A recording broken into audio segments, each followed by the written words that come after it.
It is just popping off. We're just getting all the fireworks out of the way. Thanks, Helderleaf. My moderator, ladies and gentlemen, Helderleaf, champion. Also, Legend of the Seven Seas. Gotta say, it's good having you guys here.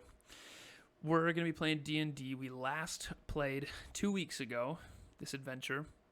And our adventurers had gotten themselves in a bit of a pickle, is where we're going to pick up. So without further hesitation, skadoosh, we are going to move into that. I'm going to have to fix this screen here. Right, quick. Want to give a special shout out to my partner for letting me move my computer lab into the spare room. It's just getting a wee dangerous.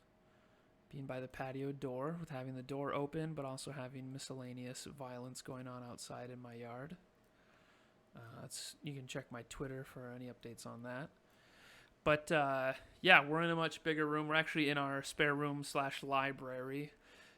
That's actually it's covered with a blanket. That's actually a time machine I'm working on, so don't worry about that. I just don't have a patent yet, so I can't give it away. But we are going to dive into the adventuring lobby and see what the adventurers are up to. Okay. Just going to give them a second. No. Hello there. Oh, hi. Hello. Hope you guys got your plans sorted. Oh yeah, we got all the plans. So real quick, before we begin, let's go around, and you don't have to say your name if you don't want to, but you can introduce. My name is Logan. I'm the DM. I'll be DMing this Dungeons and Dragons adventure, Lost Mines of Phandelver, Part 1, Episode 2. But now, as your character pops up on the screen, go ahead and introduce them. So we'll start first here. I am playing. This is specifically for you, Logan. Pay attention. Okay. Mireshi. Mireshi. Okay. Yeah, and I'm playing a fighter. All right, Mireshi the fighter. And on Mireshi's shoulder. I am Jeffery Cloudrunner, the unconscious cleric from the last session. If you don't remember me, I'm the unconscious cleric from the last episode. Okay, and next. I am playing Orin Winterclaw, a Goliath Barbarian. Hell yeah. And then the next biggest guy in the group. Oh wait, I mean the halfling. My bad. Hey! I'm Mad Jack, and I'm a ranger. All right. Someone's always after your lucky charms. And next, lastly but not least. The gorgeous half-elf that you see before you is named Caulder, who recently revealed that he has, Warlock abilities. Yes, some special magical powers. Caulder ran out of crossbow bolts and ended up having to tap into some of his warlock magic and share with the party his true self. So last episode, you guys had been given a contract to take a caravan into Phadalin and drop it off at the Brothen's Provision. On your way there, you found 2 dead horses in a choke in the middle of the road, a bottleneck, so to speak. And you identified the 2 horses as none other than your employer, Gunder Rockseeker, and his knight's horse, Sildar Hallwinter. You were ambushed by some goblins that you dispatched fairly easily, let one go, and followed it back to this Cragmaw hideout, where you guys fought heaps of goblins, having caused a bit of a rock slide sneaking into one portion, and had a really just triumphant fight against a horde of goblins inside of this narrow crevasse. And the cleric of our group was left unconscious but stabilized, and our fighter Mireshi had thrown him on her back and carried him up through the rest of the narrow pit, only to come out to a large cave that is divided in half by a 10-foot high escarpment. A steep natural staircase leads from the lower portion to the upper ledge. The air is hazy with the smoke of a cooking fire. A pungent smell from poorly cured hides and unwashed goblins floats along the smoke in the hazed room. On top of the steep natural staircase is what looks none other than some kind of goblin tribal master, tribal leader. He's got decorative beads on his neck, and he's holding a man, a naked man, much larger than a dwarf. So with the dimly lit campfire, cooking fire, you could tell that this is Sildar Hallwinter. And on his neck is the point of the goblin's dagger. And as Mireshi climbs into that room, thinking all the goblins were killed out of it, the goblin tribal master says, in Goblin, "Not another move or this man gets it. We can talk peace if you'd like." And I need Jeffery to roll me a D100.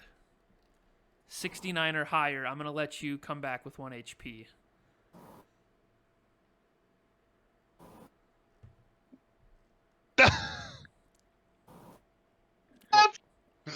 Well, Only 69. technically, oh my God, you did it! hilarious. I rolled a 69. We did it. Even in a 1 in 100 chance, I would have got Even that. a 1 in 100 chance. So, a fun flavor that I use as a DM. Anytime something improbable would happen, anytime something that even in a fantasy realm wouldn't happen, not necessarily this case, but if someone said they wanted to, like, I don't know, pick up a horse and throw it at somebody, it's like, you can't do that. You might be really strong, but you can't do that. It's like, it's barely a 1 in 100 chance, but roll a D100. If it's a 69, I'll let it fly. In this case, the goblins were a little OP in that chokehold, so I wanted to give the cleric an opportunity to shorten that 2-hour unconsciousness. And I said off the game, I said, if you roll a 69 or higher, and look at that, you rolled a 69 on the head. I'd give you initiative too, but that'd be too sweet of me, and I can't. I have a what does it say? A reputation, at stake. So, you will have 1 HP, and you're still over Mireshi's shoulder, and we can start the adventure here. Take it away.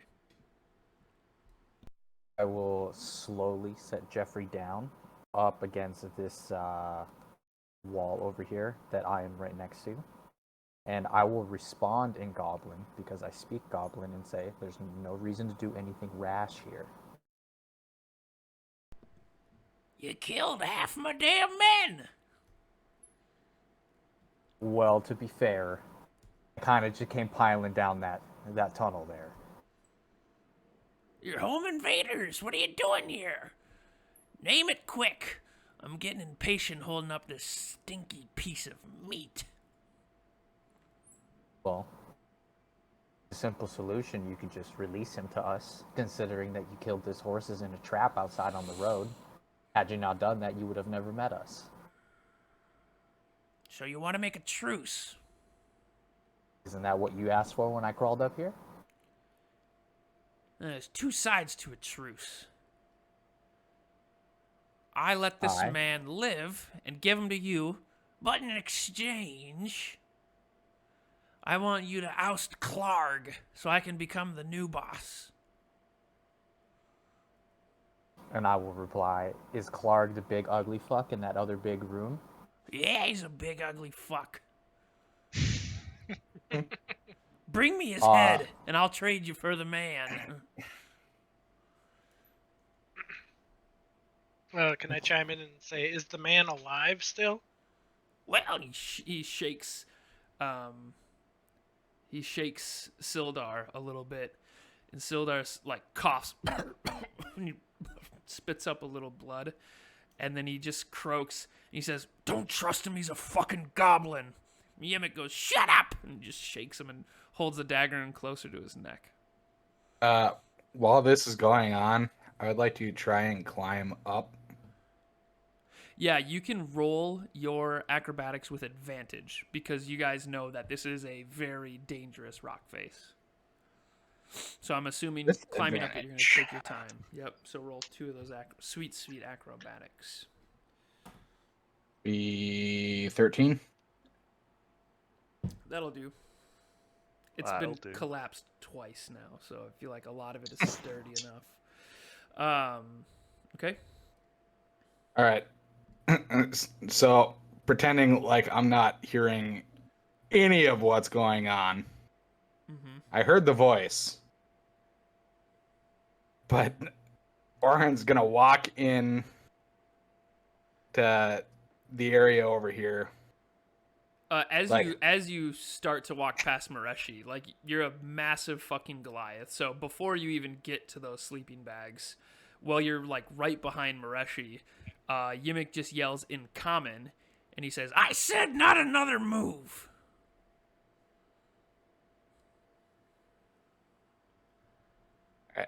Orin's gonna be like, "Yeah, I just wanted to see the inside of this place. You goblins are fantastic decorators. I mean, look at these sheets. Are these silk?" He's like gonna walk over and pick them up. And he says, "Don't fucking move until we have a truce." And I swear to God, if you move your token one more time into that room, I'm gonna kill Sildar. That's very apparent on the goblin's face. And you could have made it. You could have made it maybe in front of Mireshi, but if you go any closer, it's over. I will respond in Goblin and be like, all right, you got a deal. We'll take care of Klarg. We'll bring you his head. And in exchange, we get Sildar unharmed more than you've already harmed him, clearly, as I watch the blood just, like, spittle down his, like, chin. Bring me Orin's- Sildar. Yeah, go ahead, Orin. Orin's gonna look over there. Where's the other guy? The dwarf.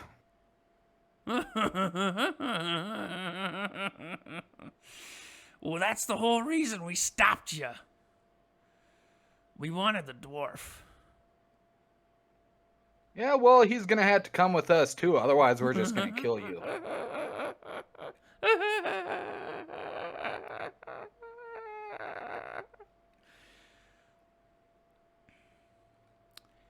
Dwarf ain't here. Well, he's the one that's paying us, and we don't really care about this guy. Well, you take him or leave him. I'll kill him and then I'll fight the rest of you to my last bloody thrash. But the dwarf's gone. We're paid to deliver our boss dwarves. He likes them for something. That's all we know. Boss wants dwarves, we collect them. Who's your boss? I don't fucking know. And he spits. I just You have to don't listen know. to Klarg. Damn ass bugbear. He gives the orders around here, but not if you bring me his head. Then this will be my cave. My men.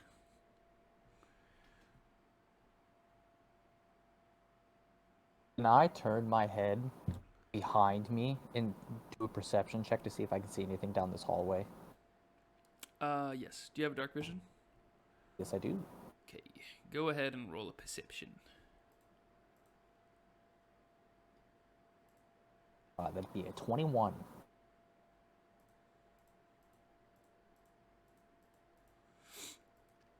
You're fairly confident that there's nothing coming from behind you. Okay. I'll turn back to, what is his name? Cleric? You never asked for his name. Oh, okay. But his name is Yeemik, if you want to use that. We can just call him Goblin Chief. Gotcha. I will turn back to him and say, "Is like, you got any tips about taking care of this Klarg?" Nope. He's a big ugly bastard. Swings a big old weapon. Really, if you get hit, you're gonna get hurt. That's for sure. We're gonna I'm gonna look at him and be like, "I don't really think you're one to be calling people ugly." If I was my mother, I'd take offense to that. That doesn't even make any sense. It doesn't matter. I'm gonna start walking down this tunnel. Feel free to take a rest inside the river basin. Okay. I got 3 goblins set up outside Klarg's base. And then he rips off his beads on his necklace and he tosses them down to you. And he says, "Tell them that you spoke with me, and they'll get out of the way for you." And they're at the base of the entrance to the room where Klarg is. Yep. They're the ones that dropped the water on you. Are there any other traps we should be worried about Not that I know of. before we get there? I couldn't care a shit about Klarg's side. This is where we stew our own meat.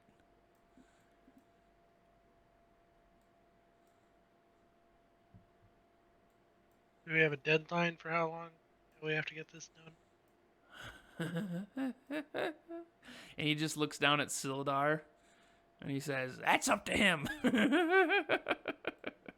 And then he points behind you, Mireshi and Jeffery and Orin, points behind you to the passage that you just perception checked.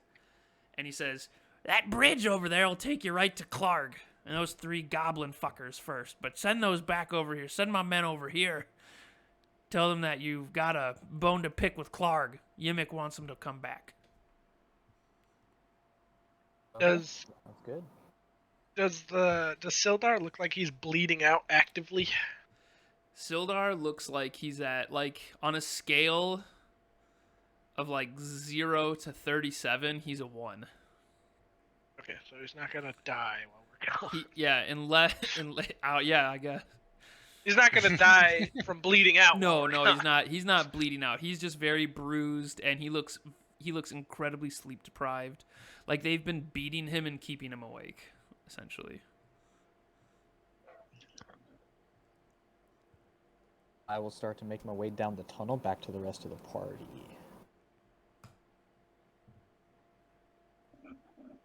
Acrobatics check. With advantage. Whoa. 22. 22 will be good. You can just walk on down.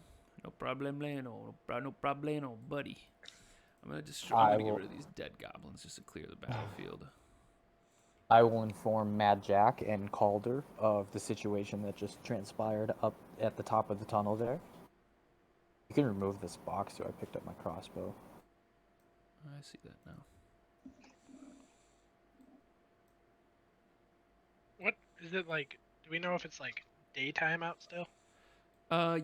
Yeah, so not a lot of time has gone by. It was about high noon when the ambush happened. Probably 1 or 2 hours getting to Cragmon, fighting the initial, maybe like 3 p.m.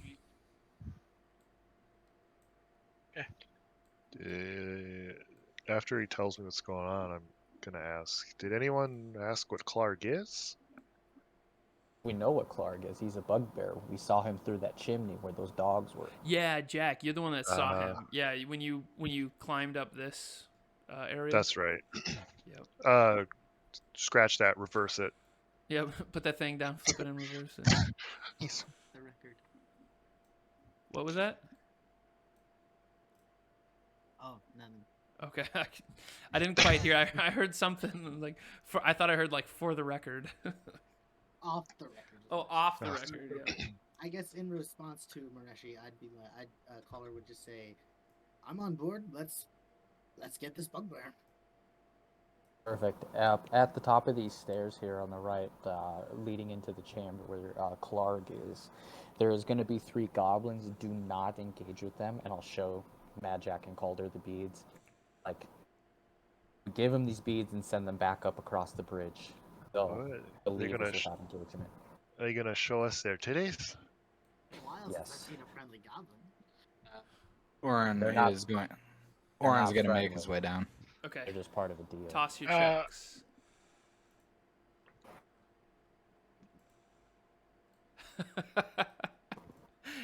Jeffrey's just left alone with 1 HP with Yeemik up at the top of the sliding I'm rock. literally like up against the wall right now, just sitting up against the wall right here, just Yeemik, like Yeemik says chilling. he sees you chilling. One second, hold on. Ugh. It's too late.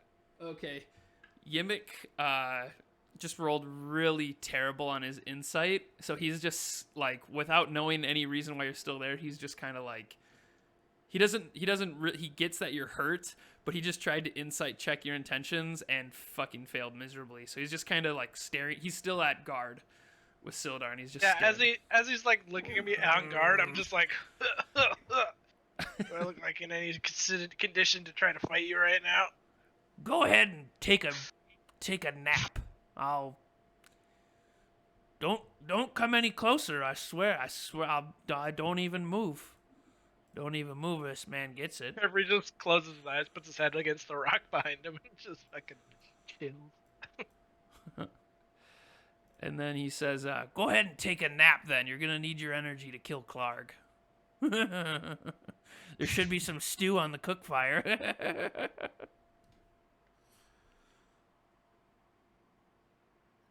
Wait, so are we taking a long rest or a short rest? I'd say probably just a short rest. Don't feel safe making camp in a goblin cave for 8 hours.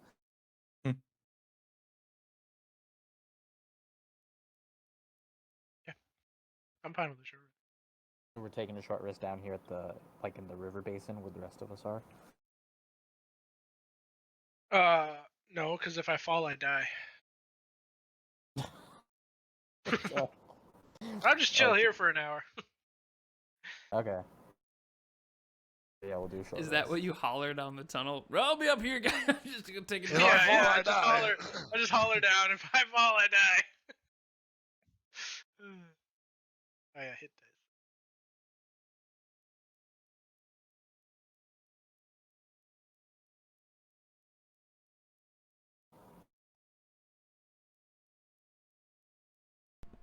So you guys are what's going on? Short rest. Yep, short rest. Okay. Anybody who wants to roll your 1 hit dice, go for it. I did. Okay. And anybody who gets short rest features back, you can get those back. Oh, hell yeah.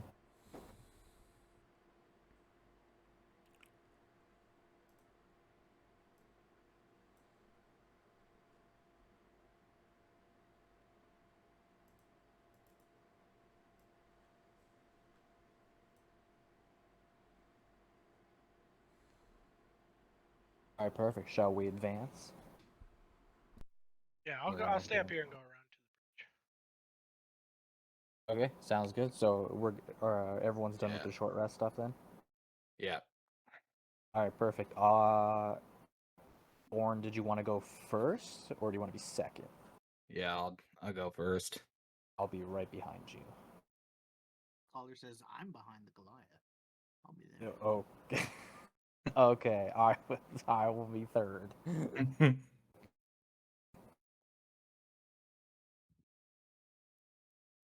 Start making our way up this way. Making my way. Are you you guys stealthing at all, or are you just confidently marching? Just marching. I'm just chilling till they get up to the top. Okay. Yeah, I'm cool with marching. Making my way up this path. Taking naps, resting. Da-da-da-da-da-dun. Oh, Toss a hit dice. get to here. Yeah.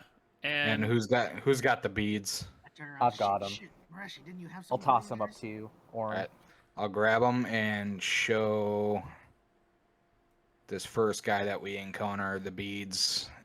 as you walk up and pull up Yeemik's beads and start walking to him, his knees just start like shaking. Like his knees are like banging together. Like super nervous to see this Goliath walking up with beads. And he's, for the most part, terrified of you, and he's not saying anything. Can I step around Orin?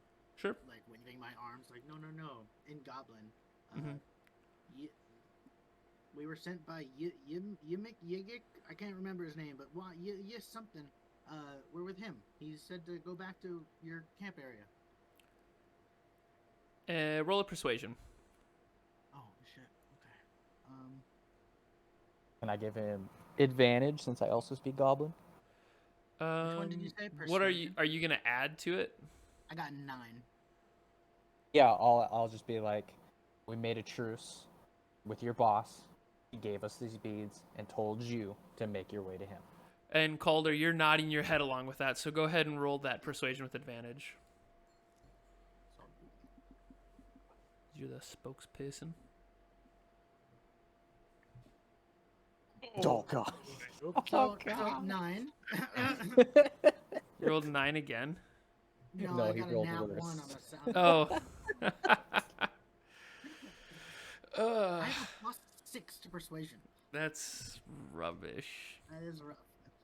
His eyes are just super huge. He's got like a gross grin, and he's just nodding like way too fast. And it's like, all right, dude, like, chill out, bro. And you go, you know, you can trust us. You trust what she said. I'll make a wisdom. I'll roll an insight. And if it's lower than 9, the goblins will believe you. Even though you're telling the truth.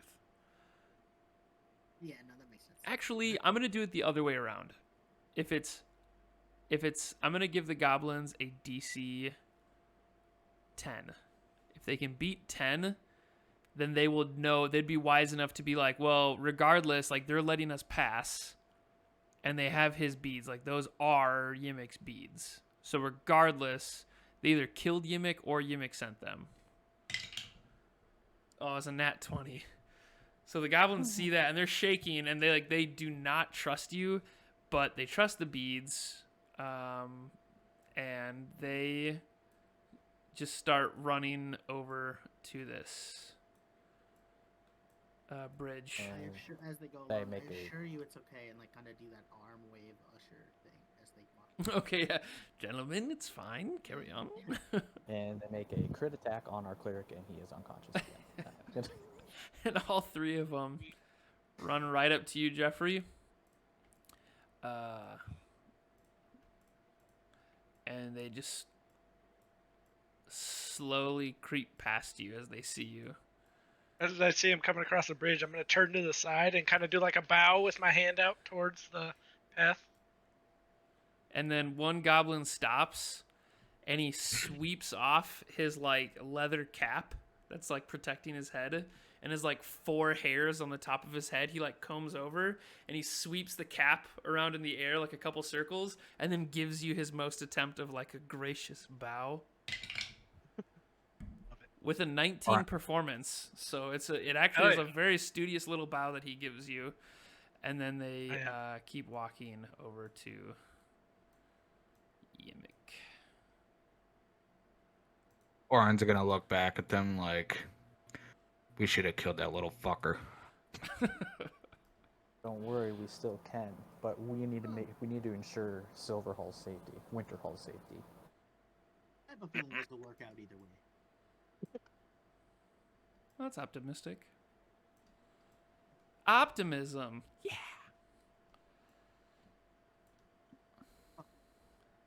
All right, so we sneak up to this next room. I'm going to turn to the group and go, let's be careful about our next moves. I'm all out of healing for the day. I'd like to say, Mireshi, didn't you say that Yeemik had 3 goblin friends and we only sent 2 back? No, you sent 3 back.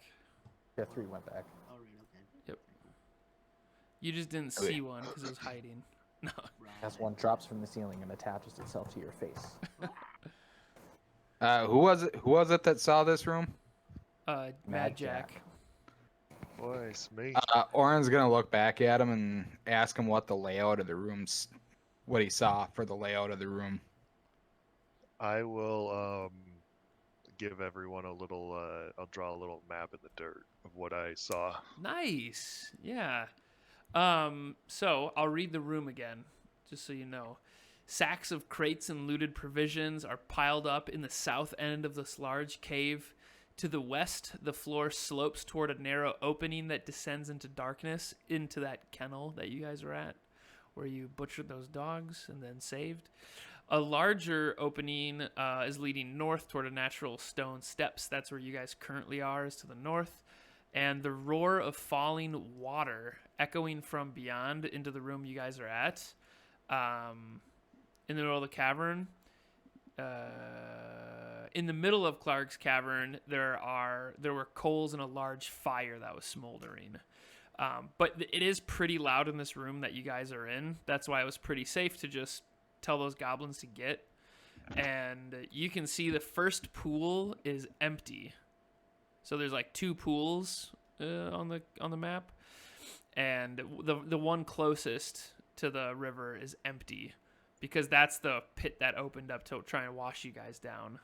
And so since that's all refilling, it's fairly loud and splashing. So you guys are able to talk freely and set your plan.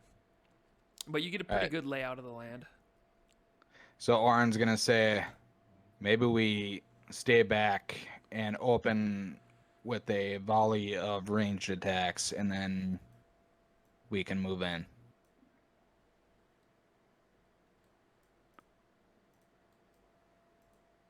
I have a crossbow.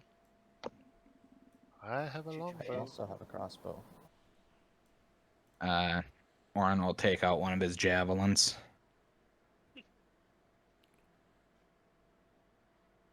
Are we prepared for breach? Yeah, let's go.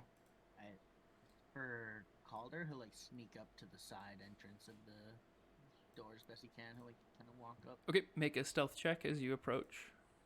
Is this with advantage or without, or just a normal check? It'll be with disadvantage. Disadvantage. Yep. Well, I'm rolling like ass today. 7. Calder knows why it's a disadvantage. Do I? You didn't Is it use why? your advantage last episode. Oh, that's right. Oh, wait, okay, so I roll it again and then you get Got him. my lower one? Or It's what? funny because you rolled pure smoke last episode. You didn't even use your advantage, and I'm like, it's weird that I have to punish you now for just rolling smoke. But I guess them's the rules. So Them's the rules. best use it now before I make you smoke it on a nat 20 or something. What was your final lowest one? It's alright. It was stealth, yeah? Yeah. 19. Or so it was 3-7 for lowest. 7 was your lowest stealth. Okay. Okay, continue on with the story. Alright, Orin will stealth up to here. Okay, make a stealth check. Just a normal stealth. Yep.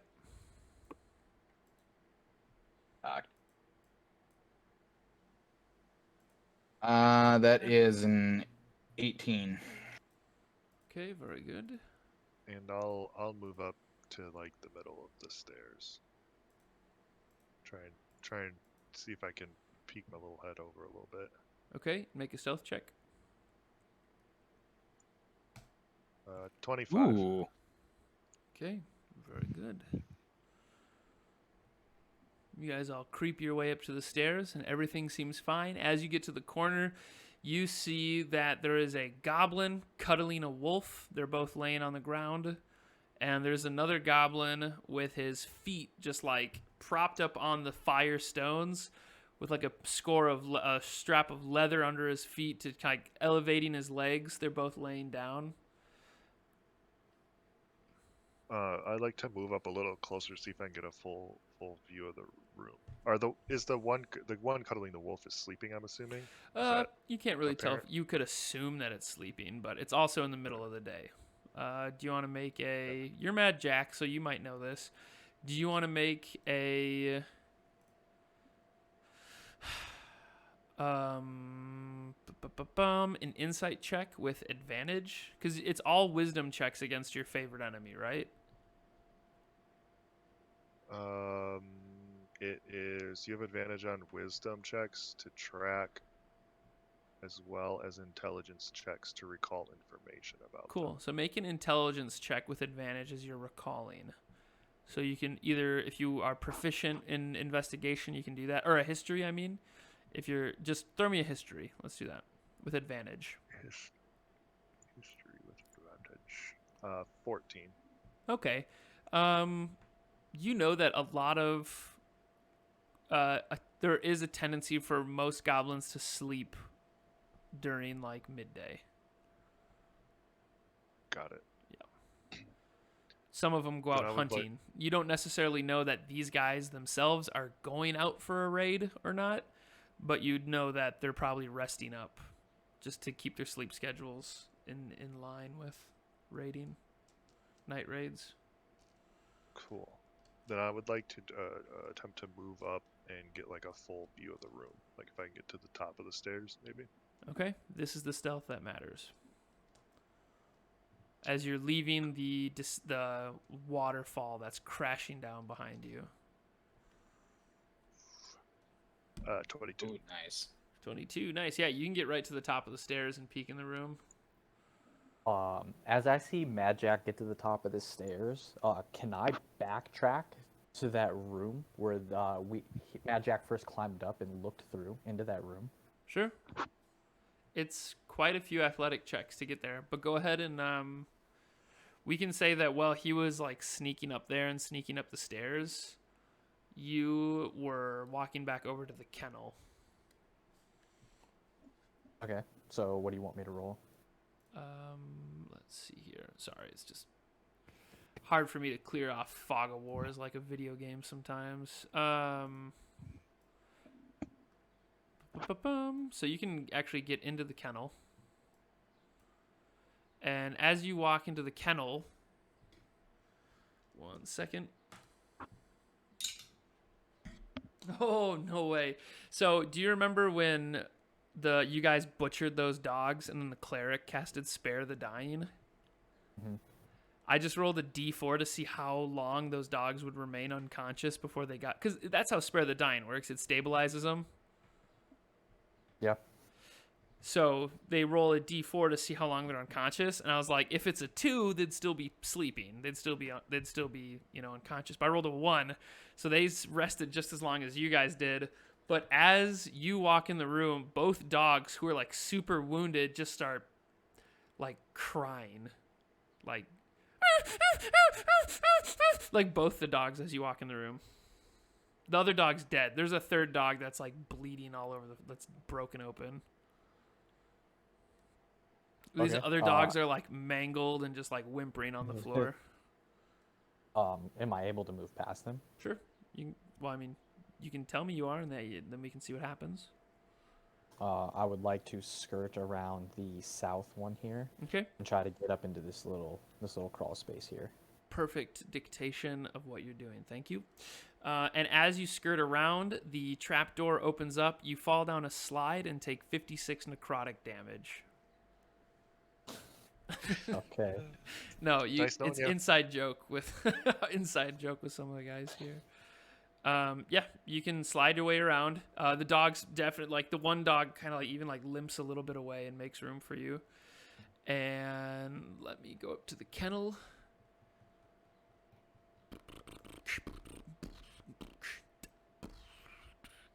Okay, so roll me an athletics check as you start climbing. So it's 30 feet. It's a natural chimney, 30 feet up in the air. 12. Okay. You manage to climb 10 feet, make another, or half your movement speed, so 15. One more athletics check. You're 15 feet in the air. 12. Nice. You make it to the top just with your hands and your head, and it would just be you can just pull up to get through this little dark hole to squeeze through it. But that would require a stealth check. So yeah, you can peek through there. You see that Klarg, he is sitting on his bed. He's just like squatting, like Slav squatting with his back against the wall. And he's just sharpening this big weapon. And he's just rambling on about how good he is. Like, it sounds very pompous. While this is going on, Orin is going to move over to here to get a clear line of sight on the one by the campfire. And how tall are these stairs, by the way? Just like... I can check for you if there's anything written. A large opening. A set of natural stone steps. I'll just say 5 feet. Just one All right, unit so of I, incline. so I can definitely see over it Yeah. then. Yep. You can see you're about you and Mad Jack are about the same height right now. Perfect. The chimney, yes, 30 feet. There's the smoldering fire pit, supplies, a pile of sacks and crates that are on the lower south side. And let's see here. Yeah, Klarg is sharpening his weapon, just being like, "Oh yeah," and he's like, You remember those villagers? You remember when we mugged them?" And then the goblin that's like got his feet elevated on the fire and his like hands up, he's like, "Yeah, I remember those villagers. We mugged them." He's like, "Yeah. And you remember those caravans we got?" He's like, "Yeah, I remember the caravans." And he's like, "Yeah. No one can stop Klarg. This is my cave."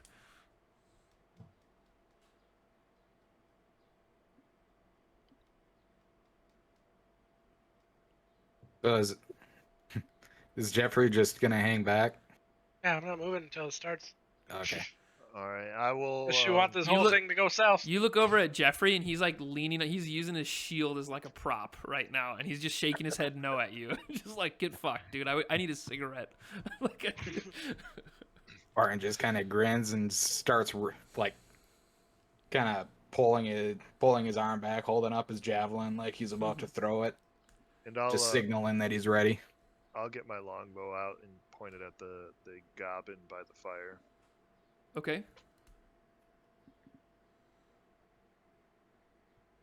And then I will also ready my crossbow and just wait for either You Mad Jack or Orin. are. I have to say, Mireshi, you are like actively like holding yourself on a ledge right now. It's like a sheer. You can Okay, don't worry about it. you can give I'll me a just hold pretty fat DC acrobatics check, and I'll see if you can like Jackie Chan your 2 feet on the wall. it. You said acrobatics? Yeah, it's gonna be a DC 18. Nope, 10. Okay, yeah, your feet kind of slip, and you hold yourself up with your arms, like, "Yep, we're just gonna." I'll just hold on there, Okay. and I'll just wait for it to start. You think Caulder can see that the wolf from where he's at? I mean, for both you and Orin, you guys do have Mad Jack like right in the middle of the stairs there. Imagine Um, it's short. I'm little though. Yeah, but you're also 5 feet in the air. Ah, that's true.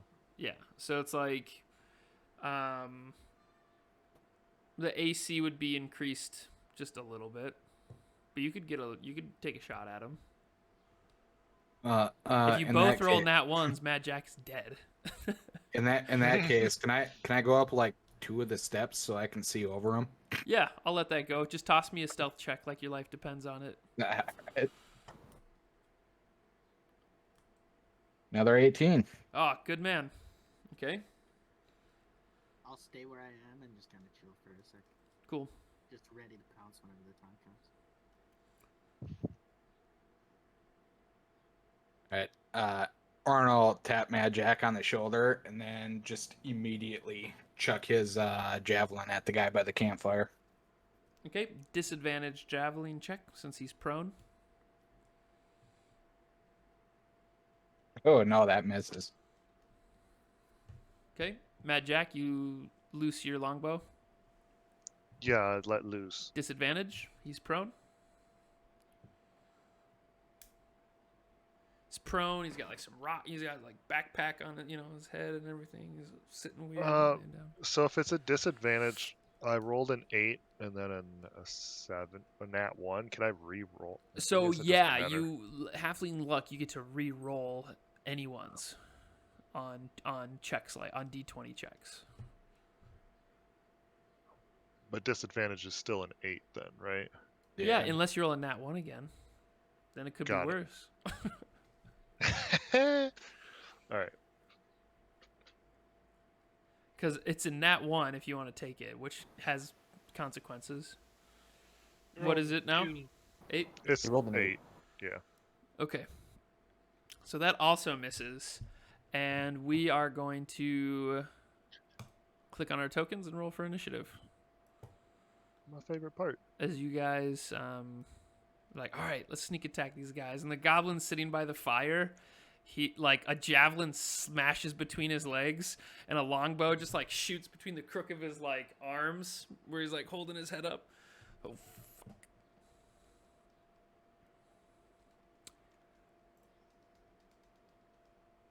Really? Ugh. Dice gods aren't favoring you guys today? Nope. Not me. My hack must have gotten patched out. Yeah, you get. That's so funny. Yeah. Meanwhile, mine are pure fuego. I am really sorry, but I have been like dancing with myself right now because I have to use the restroom. Oh, run. Yeah. If you guys want to just like entertain the stream for a minute, talk about. You want me to take Discord to the restroom and listen to me pee? Or? Only if we get 10 subscribers That- first. Don't do that for free, man. Come on, have some subscribers, have some you can hear my self-respect. pee stream. It's okay to pee on the internet. You just have to get paid for it, and then it's fine. I was gonna say this free is this sample isn't to a draw Dr. people in. Disrespect stream. No, Come but on. this is an 18+ stream, so we're so just a warning to everybody. This is an 18+ stream. Let's see here. I am just gonna. Yeah, just go, man. Yeah, 2 I'm just gonna minutes. go to the bathroom quick. It's good. Caulder Hey. will look at Mad Jack and Orin and be like, "You dolts missed." Yeah. Matt Jack, you want to tell the story of when you first encountered Yeemik? That's for another day. I'm gonna pee though. Oh, okay. Yeah. Yeah. Everyone go pee. He asks us to entertain the stream, and everyone just So bounces. anyway, I So anyway, Yeah. Who knows? What's up, YouTube or Twitch? Twitch. So there I was, knee deep. Oh. There I was. 7 hit points with no heals. About to go fight 4 things. Aren't you the healer? Yep. And you have no heals? Mm-hmm. Because you used Yeah, them on dude. the dog. No. I'm officially 3 out of 8 on javelins, by the way. I So. used 1 on Mad Jack and 1 on me, and I only have 2 spell slots. Yeah, dude, that tunnel was a fucking disaster, man. That was not very. And also, I tactical told on you I our didn't part. have any more healing before we even started. I was popping Good. headshots left and right with my crossbow. Yeah, you Well, were. I can't keep believe popping. you rolled a 69. Are you kidding? That was amazing, man. What the fuck, dude? Oh, dude. Oh, that was nice. Holy Yeah, that really helps. Trying to get you up. I was trying to think of it. I was like, dude, we're gonna have to take like a long rest. Here's the plan. We're going to kite him. We're just going to shoot and run. Shoot and run.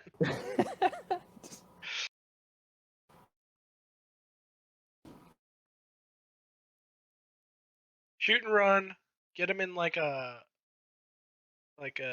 300 style position where they can't get past him. And hope to God we don't die. Just a very weak pincer move. Like, oh gosh.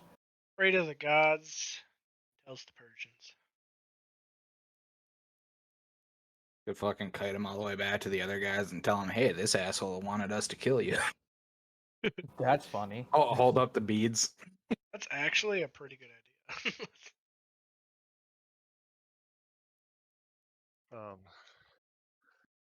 Yeah. So my first Yeemik encounter, I rolled hot fuego and sniped a goblin from this bridge up here as a rogue. And then we got to Yeemik, and I thought I was hot shit, and tried to toss a coin to distract him and then shoot him in the face, and it didn't work, and I died. Where can I die? The goblin was like, fuck your coin or what? Said nah. What was that? He just ignored your coin completely. Yeah, he was just like, "What the hell is that?" And then he slit Sildar's throat. No. Jesus. Tragic. Honestly, we could have just killed Yeemik. I'm cool with getting a little goblin ally. What if they like what if the truce extends into like a rat bag, Shadow of War kind of situation? You know, like I think that little bastard's gonna have Yeah, his the little little friends bastard's gonna attack us. betray us for Oh, sure. he's definitely gonna fuck us over. That's why he Yeah, had us Sildar's sent these probably other guys dead back. now. Like as we're talking, Sildar's probably dead. And honestly, that's okay. Yeah. I wouldn't know because we killed him after he killed Sildar, and then we just killed Klarg after that for the hell of it. Well, Yeemik made the truce. He didn't want to die. He is absolutely allowed to die. Yeemik was like, Truce, go kill Klarg, and I'll trade you Sildar. Fat Tony's like, yo, watch out. This bad boy does 1d6 piercing and just yeets a short bow at him. Alright, We're back. we're all Everybody's gonna back. die. And everybody's back, and you're all gonna die, especially the cleric. Already died. Healing user. Twice. What are you gonna do to me? Kill me What are again? you gonna do? You can't kill me again. First goblin's up.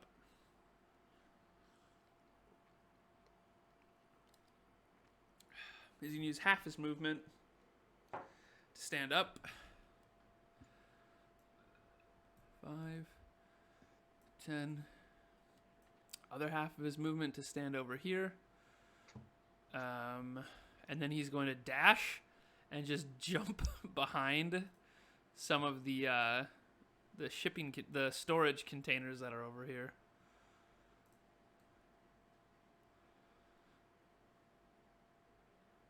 So he's going to use his turn to get up and dash. Next goblin, he is going to stand up, and he is going to use the dodge. Actually, no, he's standing up, half his movement, and he's going to rush at Mad Jack and make a scimitar attack.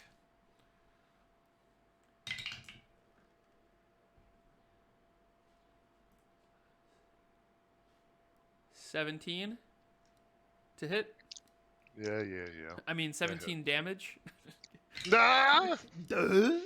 But then you're going to take 7 slashing damage.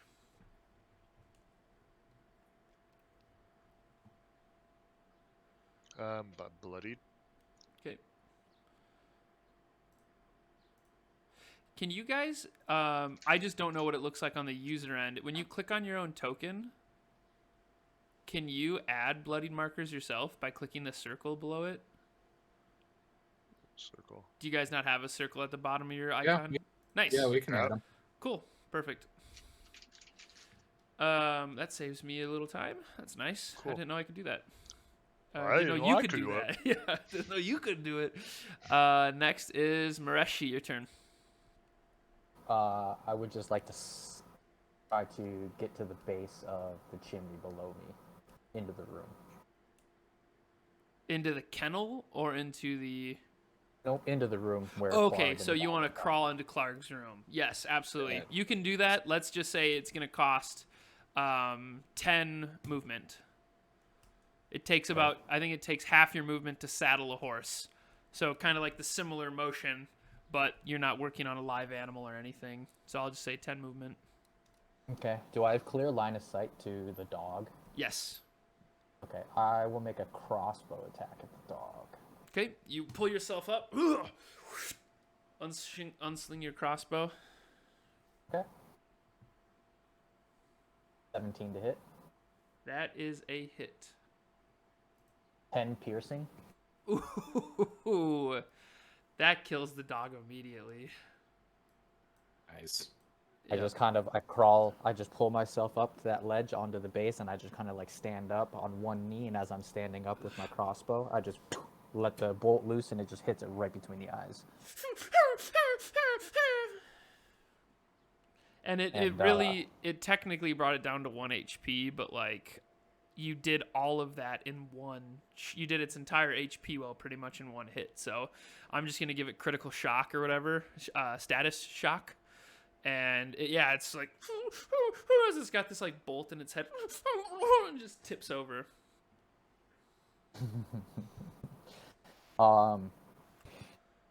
For my bonus action, can I use it to actually put my crossbow back on my back and unsheathe my sword?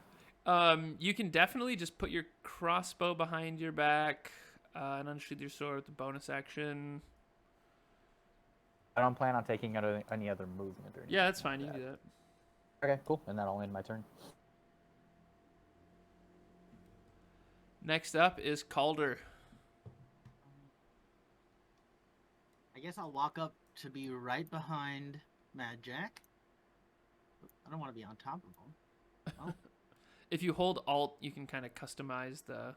oh, Climb on top, Calder. yeah. So I am taller than Mad Jack. So over his head, Yeah. looking at the goblin, I like to extend just my open palm and say "die" and cast Eldritch Blast. Nice. Nice. If you were Since, at point blank, it'd be at disadvantage, but That is a 24 to hit. that does not hit. No, I'm just kidding. Yeah, whatever. Okay. Yeah, outta here. kill him. Kill him, man. That doesn't hit him. Leave it. That is 8 force damage. Oh, yeah, he's dead. Why does this say force from an imaginary golden goose egg? Going through the air. The fuck? Oh, that was from his patron. I thought his patron was someone different when I first put that in. Oh, If you look in the chat, it says 8 force from an imaginary golden goose egg hurling through the air. As if you put your hand out and this golden goose egg illusion just flies out. I thought Rumpelstiltskin asked riddles or he'd steal golden goose eggs. Is he Veruca Salt? Or what's going on here? I don't know, dude. I think I was really drunk when I when I wrote Calder's. Rumpelstiltskin? I think you were, because there's a lot of funny shit on this. I was just living my best night that night. Just like, Yeah. okay, I yeah, did not mean to do that last thing I clicked. that's okay. Witch Bolt. Damn. Yeah, that's a pretty epic one for later. Calder out here breaking all the rules, casting spell after spell. Nice. Anything else, Calder? Yeah, I'd like to kind of move in. Can I get past Mad Jack? Or is Mad Jack You can move through teammates. And I'm little. I'd like I was to gonna say, since he's a on halfling, the you go- can And he's occupy only it. little. It's a Uh, little boy. I'll move up to the fire. Get cozy. Please, Arch, I'm only little. Oh, I just see that's Calder actually just get maybe up to not the best fire, idea. put his hands out, and warming himself up. Like, what the fuck? Fuck it, yeah, that's what we'll do. And that'll end my turn. Okay. Mad Jack, you're up. Cool.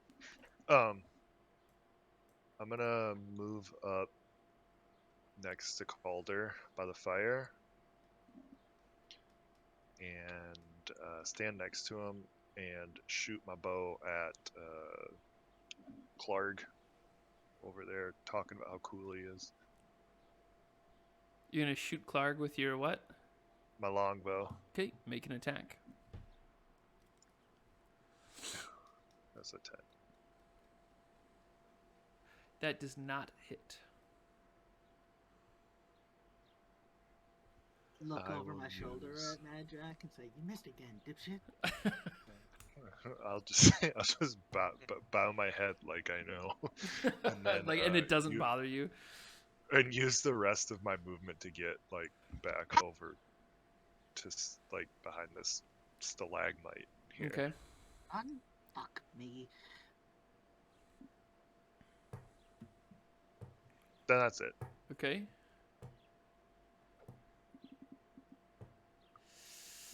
Oof.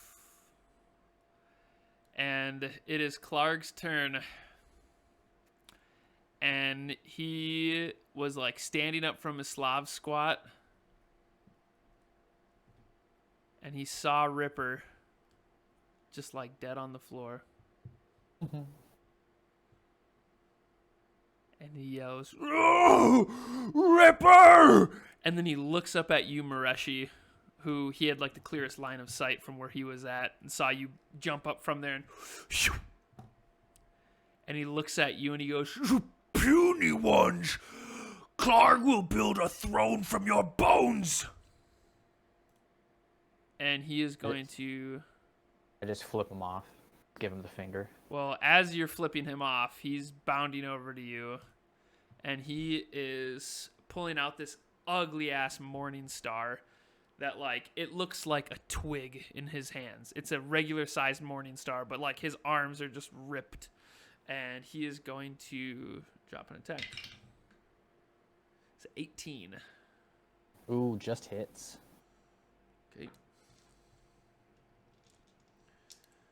And then using his brute feature,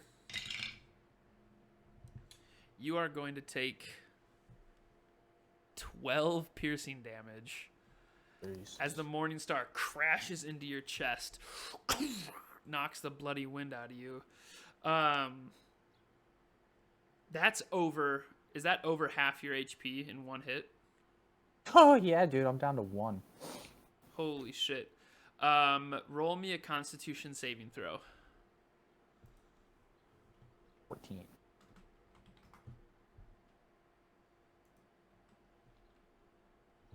Okay, that's fine.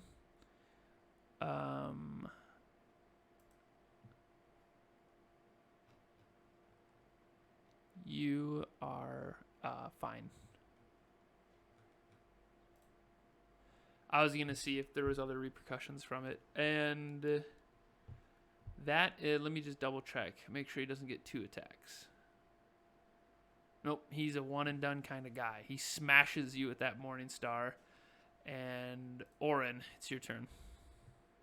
Orin will immediately run down to this corner, take advantage on the bugbear, and take out his hammer and give him a smack. Okay. Kick his ass, Seabass. Dirty 20. Nice, that's a hit. That is a 1d8 plus 4. That'll be 9 damage.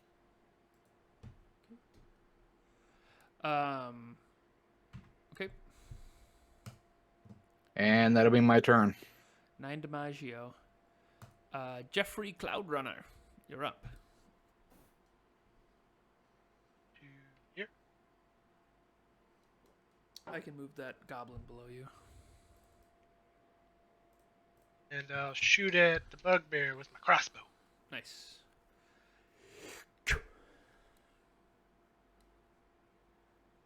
Where is it? There it is. 18? That's a hit. 3 piercing damage. As he gets hit in the back from Orin, and he goes to turn, and he wields his he turns and he wheels his shield over to block Orin if he's making another attack. And as he opens up, he gets a crossbow bolt in one of his extremities for 3 Dimaggio. My turn. Okay. And then the goblin hiding behind the... he's hiding amongst the supplies. He's going to stand up and he's going to shoot a short bow at Craig. Craig? Yep. Oof, that's only a 7. And Does then, not hit. and he's going to go... and in goblin it is... he says, "I can't believe I missed your fat ass." Because you're a Goliath. and then he hides behind a wagon of goods. Orin doesn't care. He doesn't understand Goblin.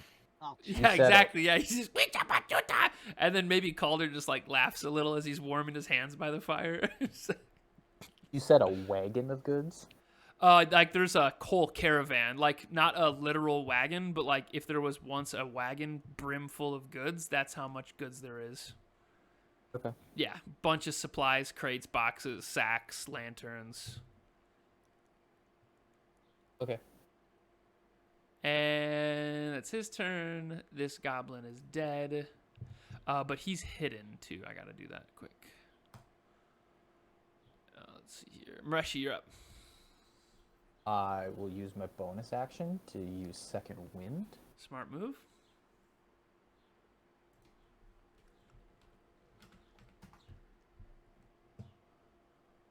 Ooh, 9 hit points back. Ooh, nice. Very nice. Awesome. And then I will make an attack with my longsword against the bugbear, Klarg. Klarg. Make it with 24. advantage. Okay. Fish for that nat 20. Just because Orin's behind him, you have flanking. No, I gotcha. Yep. 24. Okay. Roll for Dimancio. 9 slashing damage. Oof, he's bloodied and mortaled. That was the icing on the cake for him. Anything else? Nope. Movement, action. I'm sorry, action, bonus action were used. Movement would cause opportunity attack. Yeah, no, I'm good. Caulder, you're up. Dick. I thought you said dick. Like, Caulder, you're up. Dick? I don't want to go. I'm warming my hands by the fire. Yeah. In between hand rubs, Yeah. I just like extend both of them to look at what's his fucking name? Klarg. I Eldritch Blast the absolute shit. You're warming your hands and you're just like just very nonchalant like a nobleman would. Yeah, go ahead and roll that. 11. That does not hit. I'll just go back to warming my hands. Guess I missed. Guess I'm the dipshit now. Yeah, well, one goblin's good enough for me. Good enough. Mad Sack, you're up. Oh, mad sack. I mean, Jax.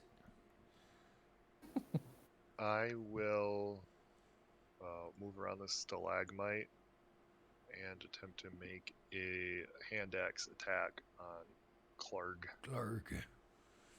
Puny human. It's a 17. Oh, that is good. That is a hit. Cool. That's 3 slashing damage to Klarg. Okay.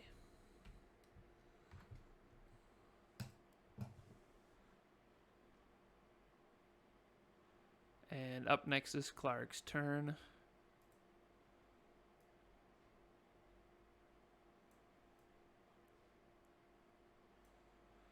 And it's Klarg's turn. He is going to use his action to disengage. And he is going to just jump. He's going to kind of like push.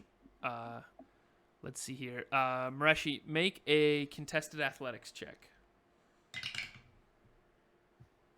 7. Okay. So he is just he's just going to shove past you and he's going to jump through that chimney. Just jump down it. He's going to jump through and put his hands out as he jumps. And all you guys hear from 30 feet down is...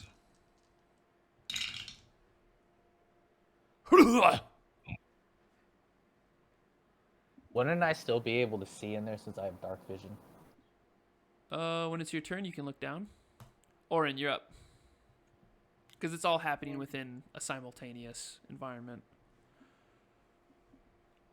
I would like to.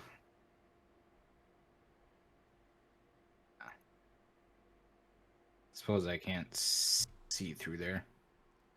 Yeah, I'm just gonna start walking up this way. Okay. Up to here. Yep, sorry, I can remove the fog of war. Yeah, no, I fine. got a little carry. It was just easier to do one big block. Yeah. And I'm probably gonna assume he's dead because he just jumped 30 feet. But You know what they say about assuming, Craig? oh, fuck it, I'll take my dash action and 10, 15, 20, 25, 30. Move to here. Okay. Roll a Constitution save from 2,000 necrotic damage. Sorry. Jeffrey, it's your turn. I'm sorry, was that 30d10? Yeah. Yep. 30 D100s. Jeffrey, you're up, good sport. Gonna dash all the way underneath the bridge. Okay, cool. You're gonna start running under the bridge.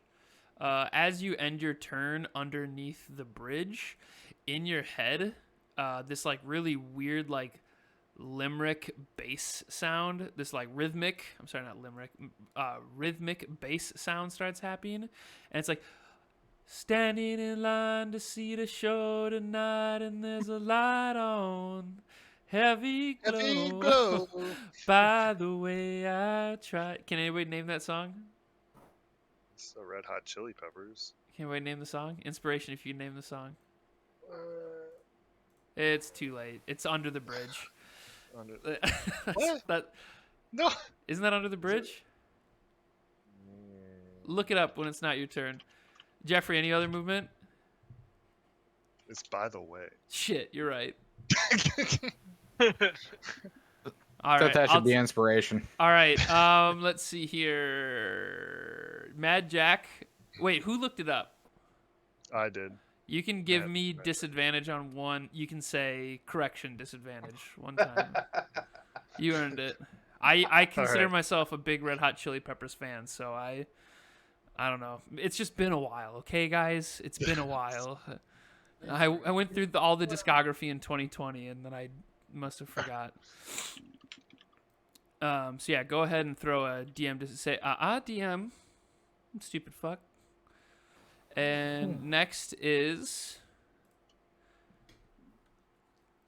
okay. And Mireshi, you're up. Can I take a look down the chimney that Klarg just jumped through? Yeah. And as you look through the chimney, you see a dead bugbear splattered on the floor. Gonna be like, yeesh. Yep. You said it's a 30-foot drop? Yes. Unless you want to climb down. Right, I want to climb down. Okay, athletics check. 24. Okay, so you're halfway down, and anything else? You used your movement, and that was it? You can use your dash action to go the rest of the way? Yeah, I'll do that. Okay, make one more athletics check, please. 22. Okay. Caulder, you're up.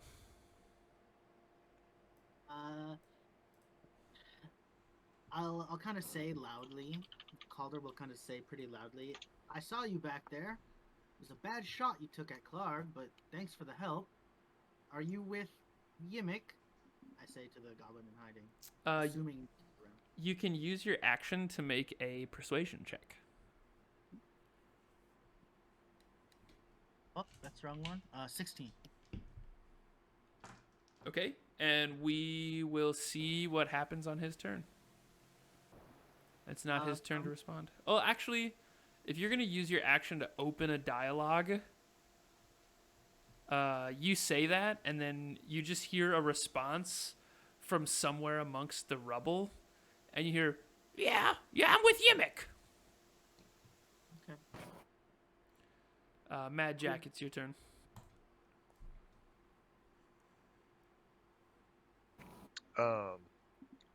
I will, because we know that the goblin's somewhere down in here, right? Yeah. And actually, there have been three, I think 4 now, 5, 4 or 5. Hello, are you guys still there? Yeah. Yep. Weird. Hold on a second. Yeah, we're here. Okay. Yeah, I hear you guys too, but I just lost. Hello, mic check. There we go.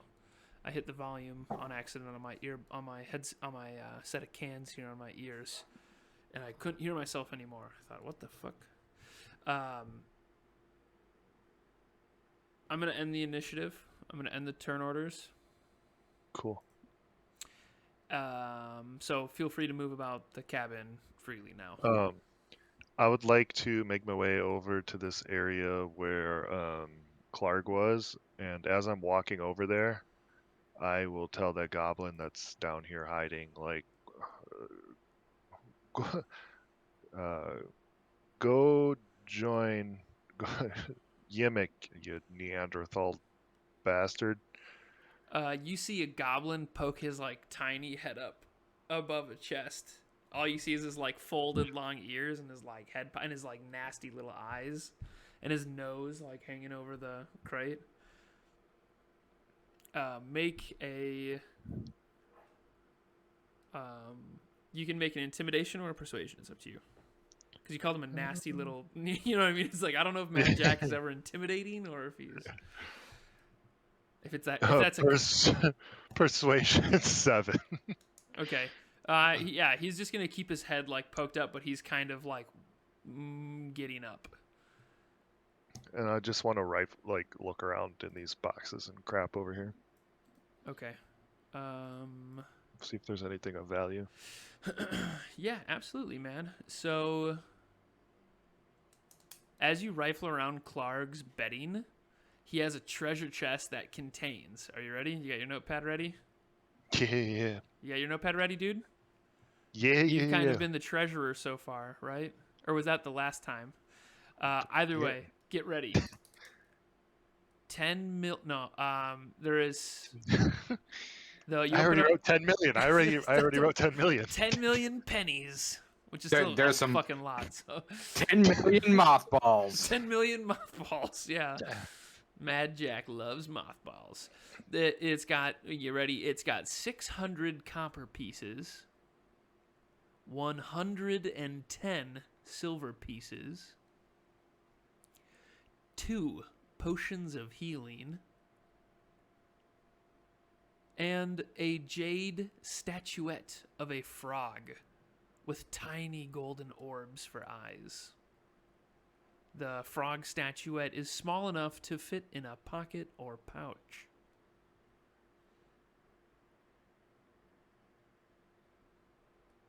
Cool. 600 copper pieces. Copper. It's a lot. It's quite a lot. Orin is going to walk down to where the wolves are. Okay. Yeah, that's what I was doing. Yeah, you guys can head down there. You're on the bridge. You can get there. No, I was under the bridge. Yeah, don't you remember we sang Okay. By the Way? Yeah, didn't we just go through a whole thing about me being under the bridge? Didn't we just sing an entire song that wasn't the right song, but still purposeful enough? Yeah, I thought you went like No. the path that I didn't take. No, I went the path you went. Yo, what's Okay. up, chat? I just noticed there was so many people chatting. I didn't even have Twitch open. But, What's up?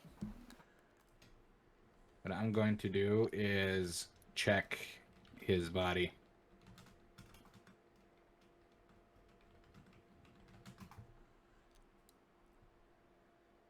On his body, you find a stinky piece of meat that might have been one of his snacks. You find his morning star and a soiled toga as he shit his pants when he died. Perfect. I'm gonna drag his body over to the wolves and give them something to eat. Okay, Hey, yeah. we need his head. We need his You head. start dragging the body over and Mireshi stops you. I'm gonna try to cut his head off. You can go ahead. You're a soldier. I think you could cut a head off if you needed to. Yep, I'm gonna. Oh, And then you can drag his body. Fair. Yep. So I cut his head off, and then I was like, "There, now you can take it." Nice. Yeah, you Right. just wait, what weapon do you use, Mireshi? That's not a longbow? A long sword. Nice. Yeah, so you just like cleave his head off. The audio getting on that was perfect. Oh, thanks, man. And after Orin throws the body next to the wolves, he will unhook them. Oh, that's so nice. Both of you can both of you will get Oh, I rolled both ones. But you guys, your loyalty score with the wolves goes up for all 3 of you in that room. Except for Mireshi, since she's a dog murderer. But, I was like, "Damn, that turned around quick." yeah, they do anything for a hot meal. They just respect me for doing it, you know. Jeffery and Orin, yeah, you guys are, you guys get a loyalty score with these wolves.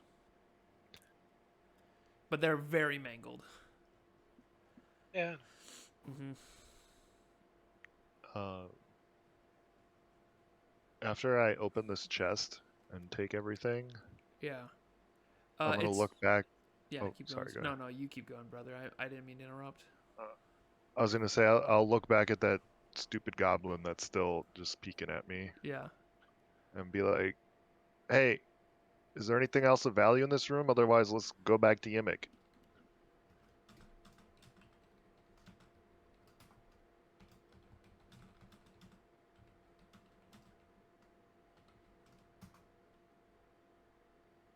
Does anybody say anything? It looks I'll like let it's it play just out. Calder in the room. I'll let it play out. Don't need to interrupt Jack. Wait, so did Jack say, "Is everybody done?" No, he What? says, is there anything of value in the room? He said that to the Yeah, goblin. he's asking the goblin. Oh, sorry. I totally didn't catch that. My bad. I wasn't listening. Sorry. You asked the goblin if there's anything of value in the room. Yeah. And he said, make a persuasion check. You guys are like, this guy is still pretty sus about you. That's a 13. So it's worthy of. Okay, cool. He rolled a really high wisdom check, and do either of you plan on killing him? Absolutely not. No. Mad Jack, I don't really believe that. What? Does Mad Jack have any intention of killing him? No. Okay. None whatsoever. Okay. I'm looking for the goods and I want to take his So, loans. because it was a nat 20, but skill checks don't get that magical nat 20ness, and he's got a -1 wisdom, so it was a 19. So he could see, he's like, I could see through your lies if you guys are fucking with me. And he stands up, and you know that TikToker or that guy when people do really complicated procedures just to have a very simple outcome. The dude that goes like, if you're watching like the Twitch, he's like puts his hands out. He's like, when you're like, is there anything else of value here? He just stands up and just like puts his palms up to the sky, like both hands up and out to the sky, like gesturing over all the supplies he's standing on. And he's just like, yeah. And when you look at that treasure, the captured stores are very bulky, and you're definitely gonna need a wagon to transport them. But you can see on the supplies there is a large emblem of a lion on a shield on some of the chests. Like there's a lot of markings that uniform the cargo. So the cargo looks like it belongs to one particular. Do we know that sigil anywhere? You can make a history check. You've never been to Phandalin, so I don't. You know what? No, don't even roll it. You don't know it. You wouldn't recognize it at this point. Caulder will address the goblin, and he'll say, "Don't worry, friend. We truly mean you no harm. We'll escort you back to Yeemik." Okay. Yeah. Yeah.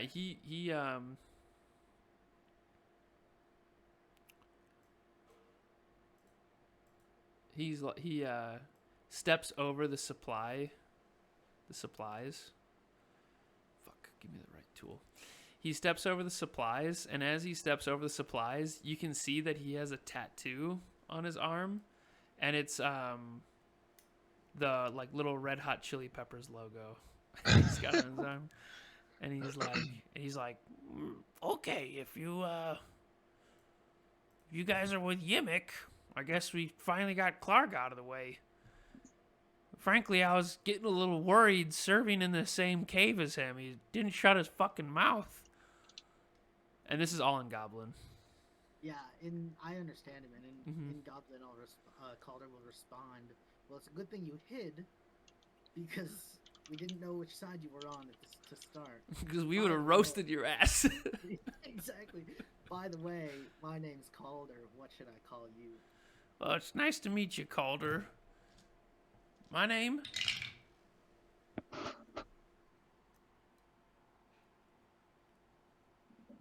My name's Queez. Calder does let out an audible laugh. Okay, please. Yeah. Ready? Yeah. Are we good? Are we going back? Mad Jack, are we done here? I'll just like take note of the emblem on the boxes. It's not going anywhere, and people think a bunch of goblins live here. Well, I guess they do, but shit, maybe they'll let us back in. And I meant like, I don't know why I'm talking about. I meant like just make sure I remember the lion sigil emblem. Yeah, like the lion shield. Thing. Yeah, Calder noted Yeah. that as well. Okay. Ready to walk back. Cool. That's up to you guys. Carry on the story. Take liberty over your destiny. Yeah. Since we got the head and let the wolves out of their chains, Orin's going to walk up here and wait for them. Yep. We'll I'm gonna, join and head across the bridge. I'm gonna head towards this little crack and then yell up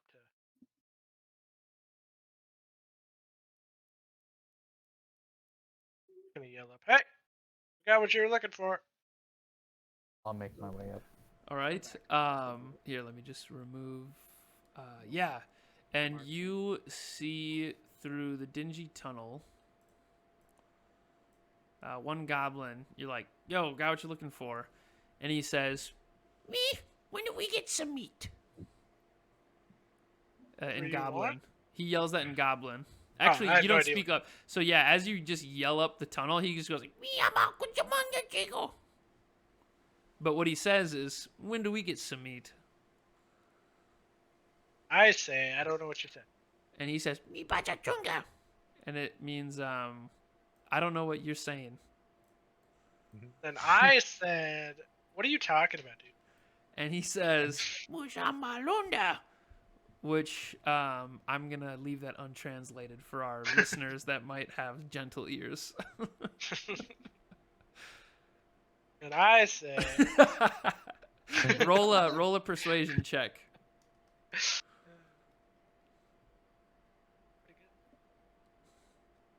persuasion? Actually, no. Aha, 14. 14. 1 second. Nice. And he just moons you from the top of the tunnel.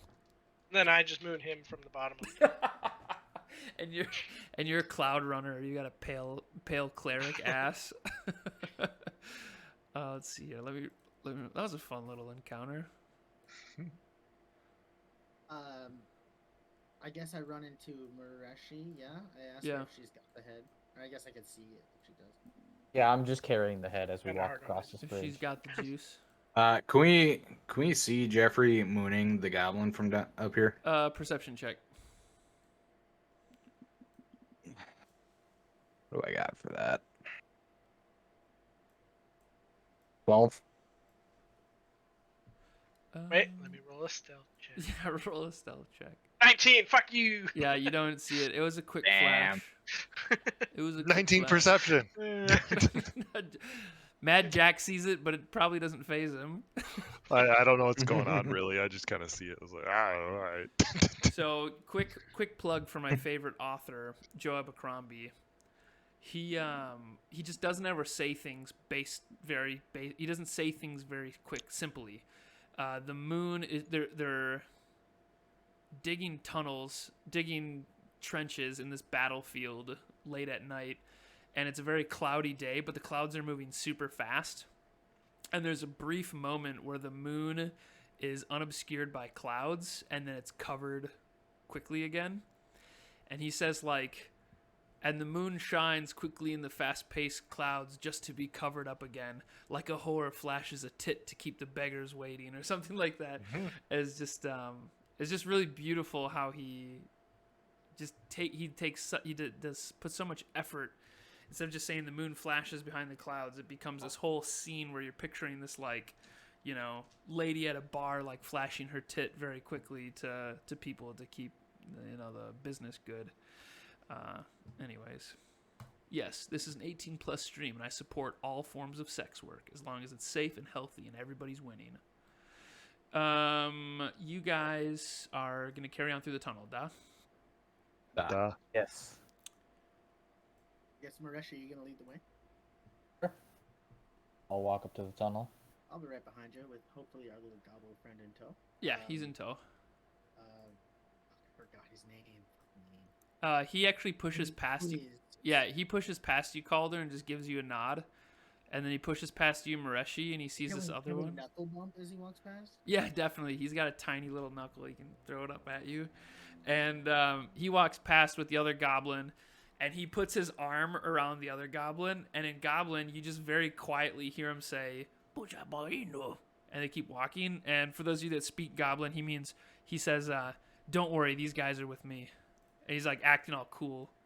Like he's the fucking coolest dude on the playground. Yeah, he's like, "Don't worry, he fist bumps you, Calder." He's like, "Don't worry, don't worry, they're with me."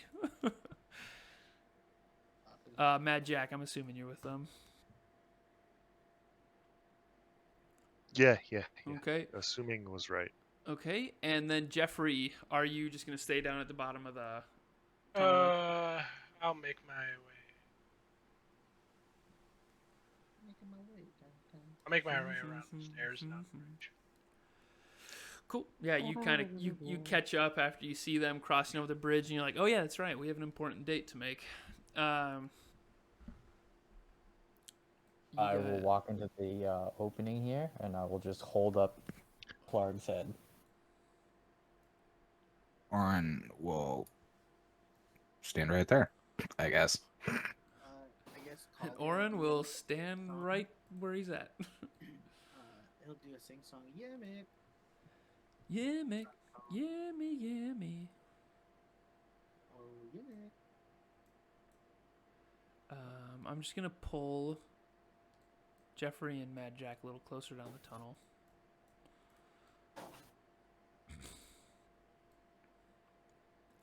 And Yeemik sees the head, and he says, "That's good. Good. You killed Klarg. You guys probably would have killed him anyways, huh?" Then I'll say in Goblin, I'll be like, "Well, we held up our end of the deal. It's time for you to hold up yours."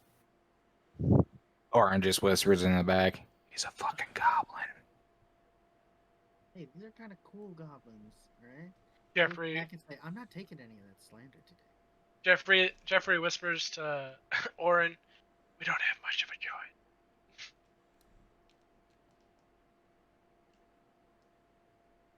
What did you whisper? I whispered, "We don't have much of a choice." Yeah. And Yeemik goes, "Very good, very good. Now, we'll do a trade here. I'll hand Sildar off to my boys. And you guys," and then we'll just say the one that gave you the fist bump, Calder, he's going to stand there next to you. And he says, "I'm going to hand Sildar off to my boys. And you're gonna hand Queez over there. You're gonna hand him 20 gold." Hey, wait. Now, where'd this come from? And Sildar is gonna just blurt out, "Told you not to trust him." And Yeemik slaps him before he can finish the sentence. He says, Orin's gonna yell from the back, "Hey, asshole, the guy that you handed off to your buddies, he has all the gold that we were supposed to have." I will throw Klarg's head into the middle of the room and draw my longsword, and I'll be like, "How about this for a deal? I'm tired of your fucking games. Either hand over Sildar now, or I'm going to kill all of you." And I'm going to try to make an intimidation check. Are you still bloodied? Oh. No? Oh, your No. fucking second win. Yeah, he healed. Brilliant. Why don't I'm going to let you roll an intimidation for sure. And Orin, if you are proficient, you can either give him advantage on it, or you can roll one yourself. I will give advantage. Okay. So, Mireshi, roll an intimidation with advantage. Oh, God. 7. 7. Mad Jack has heard tales of Fat Tony and is having PTSD from. Yeah. Can I don't know if this is can Caulder, seeing that this intimidation clearly kind of failed, Yeah, you'd notice that. cast sleep in the center of the room? Oh shit. Where? Okay, so this is a fun spell. I want you to take a moment, read over the spell, and then I want you to tell me Yeah. and then I want you to tell me where you put the 20-foot sleep cube. Where did Klarg's head land? Middle of the room, so I would say probably in front of this goblin right here. Or I guess like right in front of Sildar. Read the spell. Read the spell all the way top to bottom. And tell me where you want me to put this sleep cube, sleep square. Yeah. So creatures within 20 feet of a point I choose. I'm pretty sure all such feet. Okay, keep reading. Affected in ascending order of their current hit points, ignoring unconscious creatures. Starting with the lowest current hit points. Yeah. That's fine. All this is fine. Can you see my pings? I do not. I can't. It's not pinging. Right at like the top of the stairs. Whatever goblin is standing at the top of the stairs, that's the guy I want to like target. You want to center it on him? Yeah. Like, is this okay? Yeah. So it looks like everybody's in there. Except for Queez. Okay. And that's fine with me. Okay, roll. What is it? 5d8? Yeah. Okay, roll 5d8. Oh, casting at level 1. 24.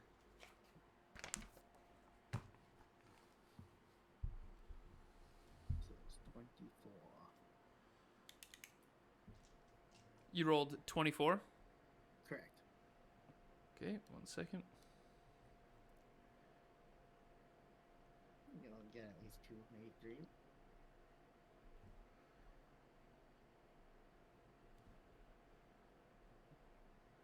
One, 2, 3 goblins, and then Yeemik. Just let me double check Yeemik's HP.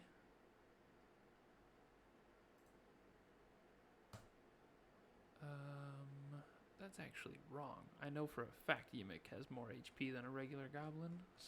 Just 1 second. No worries. The token was wrong. Room 6. Yeemik.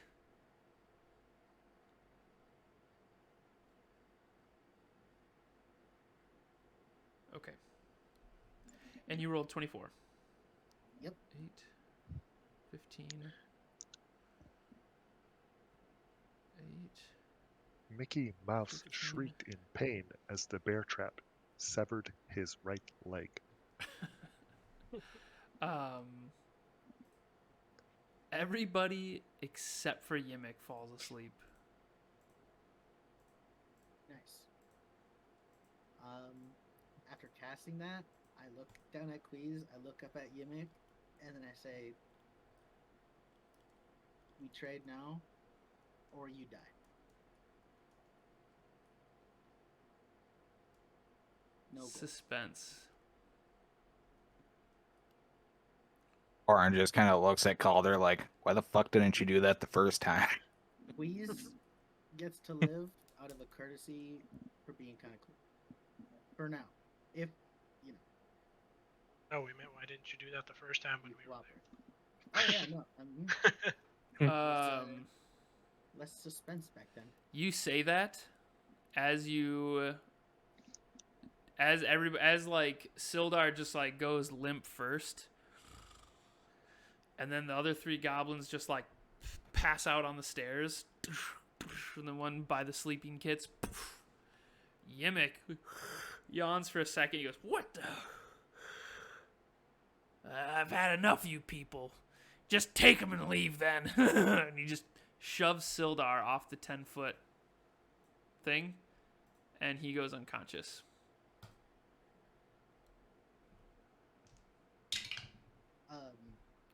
Mireshi, grab him. Quick, let's get the fuck out of here. Yeah, He's Queez goes prone. Like, he slides his back up against the wall. He just, like, gets out of the way as this is all happening. I will attempt to pick up Sildar. Okay. And You can if pick him up. you're- Okay, I'll pick him up and I will start heading down the tunnel. And I'll look at Mad Jack as I'm running down the tunnel. I was like, "You got one of those health potions?"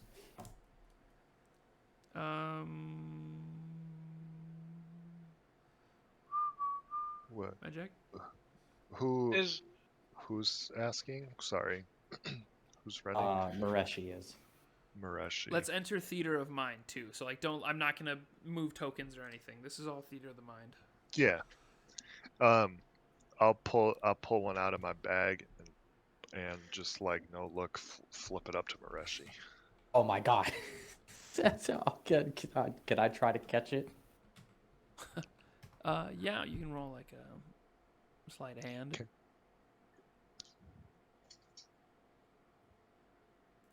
It's not the right one. Nice. It didn't matter. All right, 15. Okay. Yeah, you can definitely grab the health potion. All right, And you guys are moving down the tunnel, right? Yeah. Yes. Orin will take up the rear to make sure they're not being followed by the goblins. Okay. I'll stop in the middle of this tunnel, and I'll set Sildar down, like back up against the wall, and I will uncork the potion of healing and pour it into his mouth. Okay. Is Sildar unconscious? Oh yeah. Oh yeah. Last He was last he you was saw of him, he was at 1 HP. And he just got thrown over a 10 feet plus incline.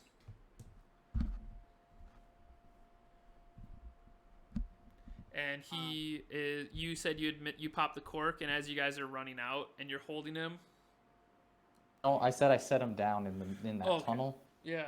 and Wait, with his what? back up What? against it. What tunnel? The one going towards the bridge, not the collapsed one. Okay, so you start going towards the bridge. You set him down before the bridge, and you pour a health potion down his throat. And you can feel some warmth coming back into his body. He's like, "Ugh." He starts to open his eyes. He's like, "Ugh. I told you not to trust that fucking goblin." And I'll just kind of laugh and I'll be like, "Well, you're alive, aren't you?" I'll help him to his feet. Yeah, fair enough. And he clasps your forearm like the Legionnaire handshake as you pull him up to his feet, and he's still just in his trousers. His underwear trousers, I mean.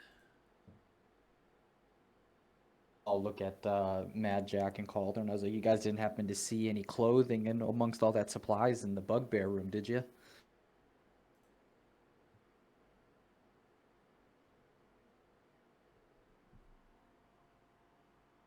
There were some weird shields. That's all. Oh, that was the crest. It was a lion on a shield, like a symbol of a shield. Sorry. I see where that could be confusing. Yeah, there was a shield symbol with a lion's head on it. That was like the logo.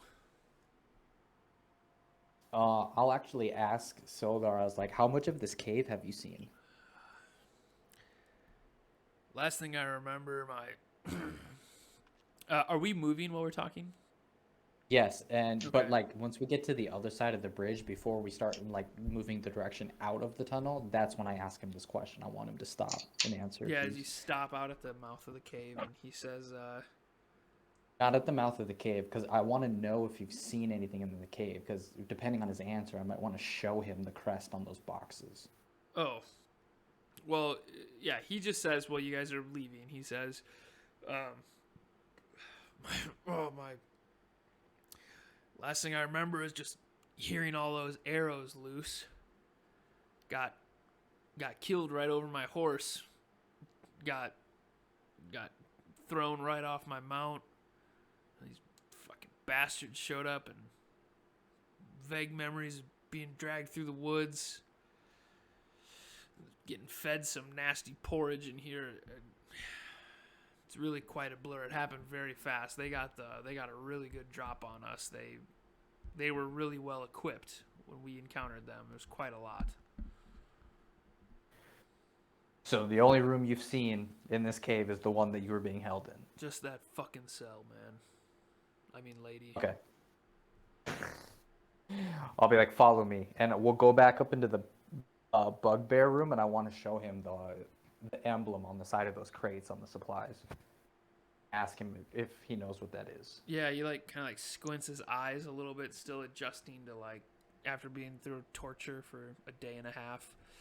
He squints in at it and he goes, "Yeah, that's the Lion Shield. That's the that's a local goods distributor. They work in health potions and other well-armored stuff. They're in Phadalin. It's a business in Phadalin." That was Lion Shield Coster. Okay. Do you see any of your gear in here? Nope, but these'll do. He just finds like a pair of like common clothing in one of the chests. He slides it on. I appreciate that. I didn't I didn't catch your name, friend. My name is Mireshi. Mireshi, it's nice to meet you. I wish you could have met me at a better time. I'm not feeling very noble right now. But I appreciate Like I said, you're alive. That's what matters. You wouldn't happen to know anything about Rockseeker and what they might have done with him, do you? And his face goes cold. His face goes completely blank. And a 100-yard stare comes out.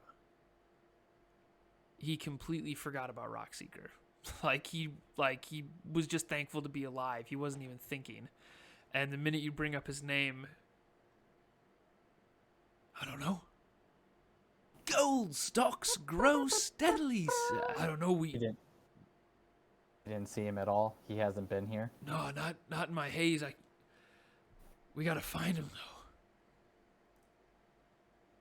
You haven't seen anybody other than the goblins and that dipshit bugbear walking through here, have you? I haven't seen shit, guys. Listen, I've been...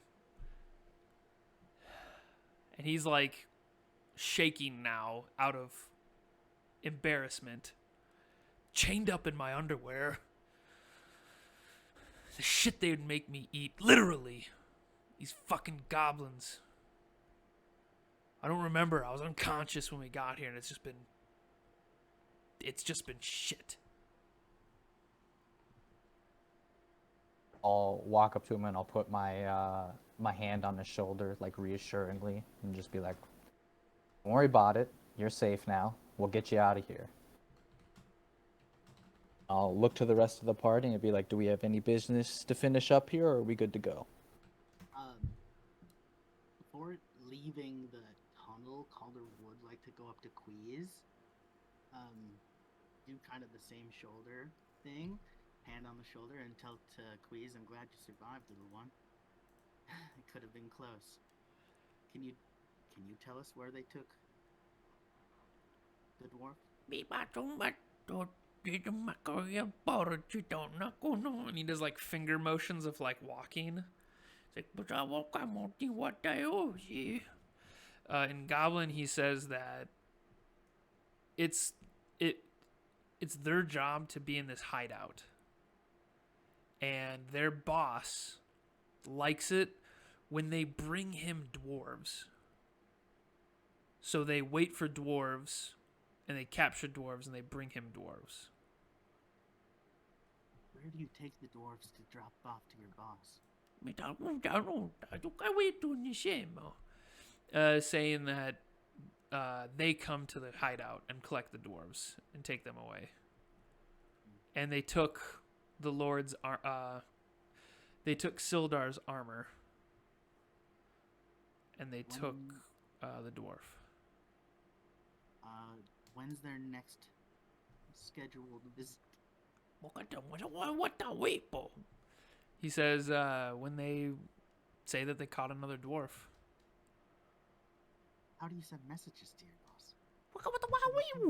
And he like just points at his legs. Just saying like they run a message. Okay.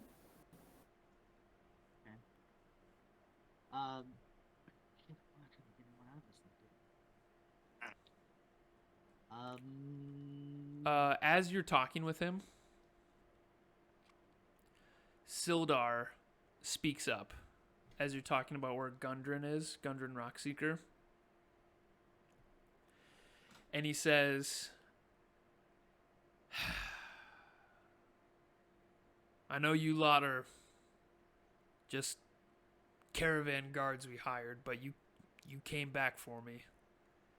I owe you my life, so I won't keep any secrets from you this point forward. I owe you lot my life.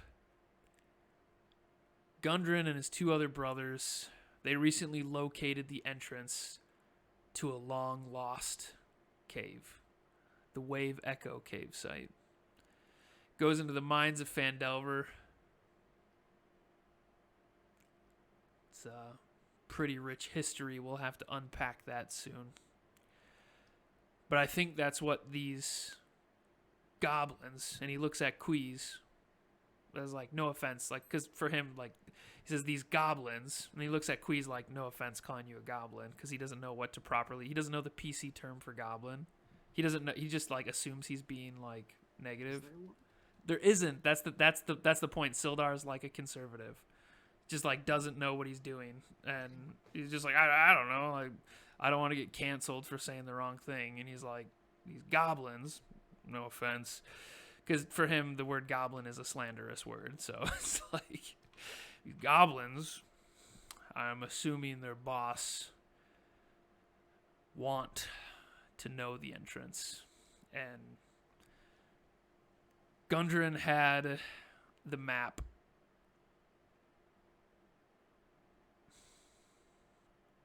Guess we find him then. Turn back to Queez, give him a knuckle bump, and then call it good. Head out. Yeah.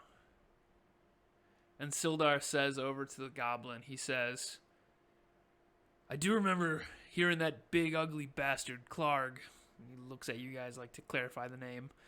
Heard that bastard Klarg. I heard his orders to waylay Gundren and send him off to the Black Spider. Black Spider. Do you know who the Black Spider is? And he looks at the goblin, and the goblin goes, he doesn't understand what he's saying. He doesn't speak common. I will translate it. Yeah. Okay. And Queez like nods his head, and he just like stands at attention and just nods. And he says that the Black Spider is his boss. Orin will look at Caulder and ask Caulder to ask Squee, what does he look like?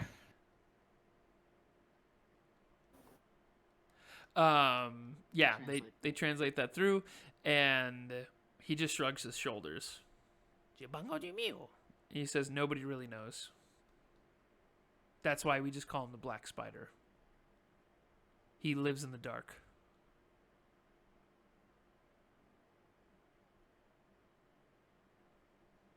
Just want to ask this goblin something?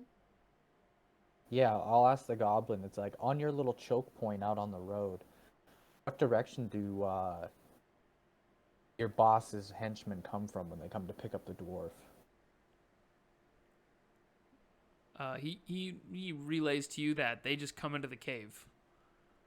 And then you look down at Queez, and you notice he's just got like, you recognize now that like tensions have died, the combat has slowed down, your guys' blood is starting to settle, the adrenaline is like fading away. You start to look at Queez now as an ally, as a little bit less of anything more chaotic. And you notice he's just wearing a little cook apron. He says, I just cooked the food. And then the men come in the front door. I only leave the cave to catch a stinky rabbit or two. Well, next time you should try catching a clean rabbit, and I'll give him like a very like condescending pat on the head, and I'll start to head out of the cave. He just like adjusts his cap and then gives you a nod.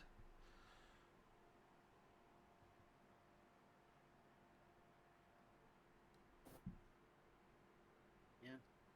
That's all. Fist bump and fade away. Yeah, and then he goes, wait, to you, Calder. And he pulls a little knife out that's like smaller than what like a human would use, but it's like a little culinary knife. And he says, "One of me lucky blades for cooking to remember me. And now I'm Yoda."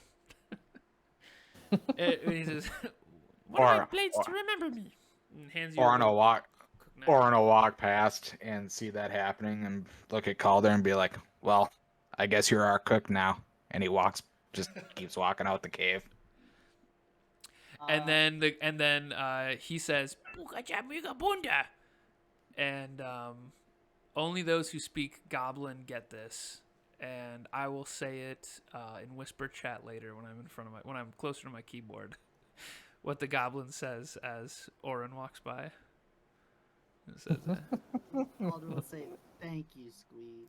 You're like, "I can't believe I missed that giant ass." No, he said with his fat ass, you're going to be cooking a lot.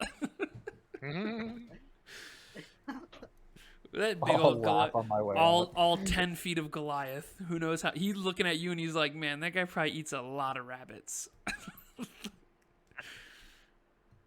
Did you know the guy that played Mountain in Game of Thrones once ate like, I can't remember the number, so I won't say it, but I don't know much about Game of Thrones either, but there's a character named Mountain, apparently. Yeah. And the actor that plays Mountain one time ate like, it was like 10 plus chickens in one day. Oh, shit. Like it was a gratuitous. I want to say 20, but like I know that can't be possible. I mean, that dude did used to be literally the strongest man in the world. I bet. He did hold the weight record for that. It's impressive. According to Peter Dinklage, it was 7 whole chickens Oh, for dinner. 7. Okay, so I was exaggerating. Maybe I was just like really recreationed out when I read that, and I was like, man, 20 chickens. I mean, Still, 7 chickens is a lot to eat. Yeah. Still, get your fun facts here, I guess. Yep, absolutely. Yeah, tune in next week for more fun facts. Cool. And you guys head out of the cave, and Sildar says, how far is the walk back to Phandalin? But we have our wagon not far away from here. Your wagon is 1 hour away, so you can tell him that. That's about an hour walk to the wagon. Huh. I think we should grab some of these goods here, take it back to the Lion Shield Cloister for them. You got any room on that wagon? Only where I was sitting. Fair enough. It's worth it to you to do a good deed, isn't it? You can walk all right. Yeah, that's fair. I'll go back in and grab some stuff and bring it out. I will too. On my way out, can I see Kui and then give him a tinderbox as like a thank you for the gift? Oh, definitely. Yeah, Definitely. toss him a tinderbox to help with it starting his kitchen fires. He, Arnold. yeah, he loves that. Arnold. Oh, sorry. Go ahead. No, you go ahead. I dare you. I was just gonna say Arnold help bring some stuff out too. Okay. Dun.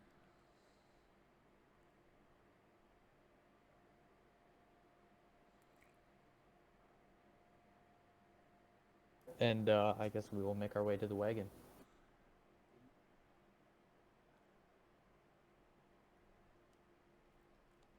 And as you guys are walking back to the wagon, carrying your loads of these supplies, Sildar says, when you drop off these goods from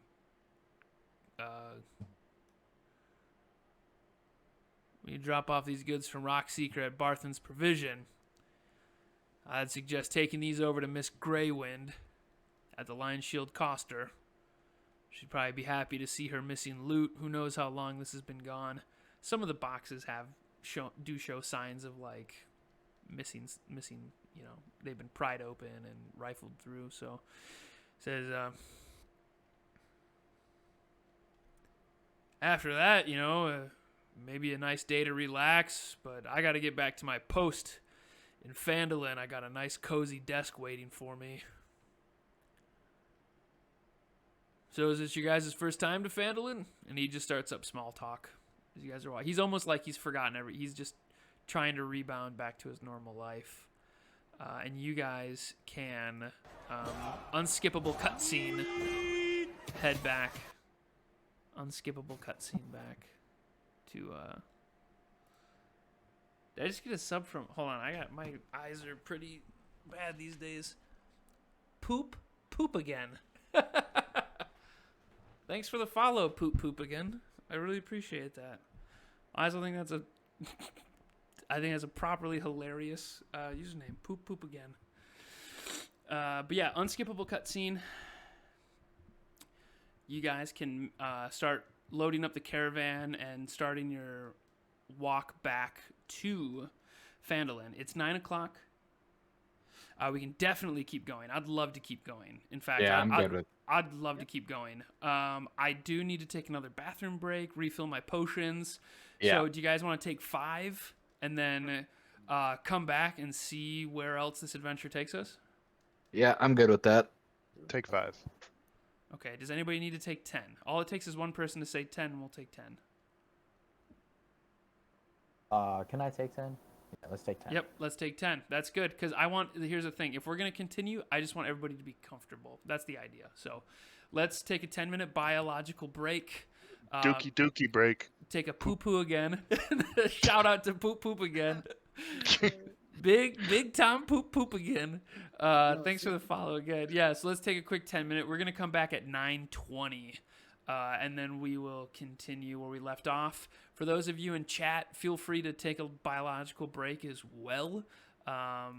If you guys feel so inclined to head over to YouTube, Lognarok it's the same name, Lognarok. I drop a link, but I don't have like a hotkey for it or an exclamation point. I still need to get a bot for Twitch. But if you guys feel inclined to go over to my YouTube, it's Lognarok, spelled the same way. I would appreciate a subscription there too. I post these videos, D&D videos. I also post like random game clips when I'm feeling inspiration to make other small clips that pop up. But you never know when something's gonna arise, and I appreciate all the feedback. I appreciate the followers, the likes, anything that you have to share with me is tremendous. Poop again, that follow, it means so much to me, man, because you and a small army of other people have hit that follow button, and you guys have gotten a mead horn to the Lognarok channel. And that's just a great feeling for me. It's the reason why I do it, knowing that people want to get that alarm. People want to get that like, yo, Lognarok's online. What kind of craziness is this hooligan up to? And in the meantime, I'm gonna leave you guys with some color music. Here is the album that I use. Color music is royalty free. Feel free to use it for all your streams. Feel free to use it for any artwork videos that you have. Royalty free, just maybe give Cullen a shout out. That's really nice. Jason Statham used color music in one of his cool little highlight videos. I thought that was fun. But he's doing big things, music and beyond.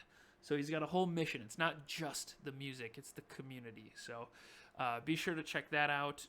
From the link that I just shared, track number 3, Bradyacardia, that is the intro song that I use for all my streams. I love it. I think it's a beautiful song. I've listened to it thousands, 100,000 times, and it never ever gets old. I appreciate the man, the music, And he's going to be touring Europe soon. So Creative, if you're still in the chat lurking around, he will be heading to Europe soon for a tour. So that's fucking awesome news. I wish I could make it. I'm just going to leave you guys with Cold Kind of Woman Blues. Everybody else in the chat, thank you so much for hanging out with me. Rabbit Girl, if you guys are totally into like engaging streams, Rabbit has a really good stream with marbles, Cards Against Humanity is awesome. For me, it's just like it's a really fun way to get in a room of people and prove that the internet is a great way to stay connected to human beings. So be sure to give Rabbit a follow as well. And Tree Nudes, thank you all for all the support. You literally keep my internet bill paid at this point. So yeah, Rabbit, I'll be sure to come play some Cards Against Humanity again soon. But I have 5 minutes now to take a leak. Rabbit, feel free to keep sharing everything you can. I don't have any shout outs. I wish I did. I just frankly am a 30-year-old man who's also a boomer, and I don't really get how to do any of that. Awesome. But here is Cool Kind of Woman Blues, and we'll be back shortly.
And so there came a point in our evolution when we didn't guide life by distrusting our instincts, and had to think about it, and had to purposely arrange and discipline and push our lives around in accordance with foresight and words and systems of symbols, accountancy, calculation, and so on.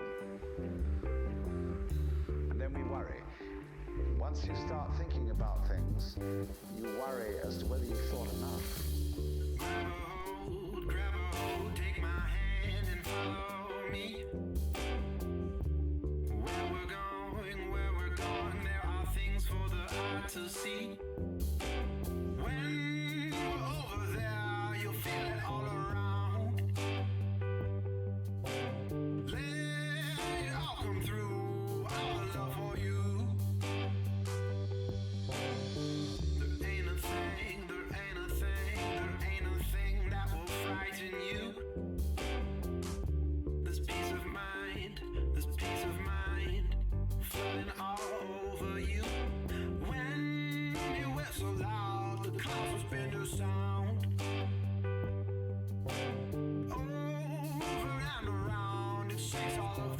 out. All of the proud.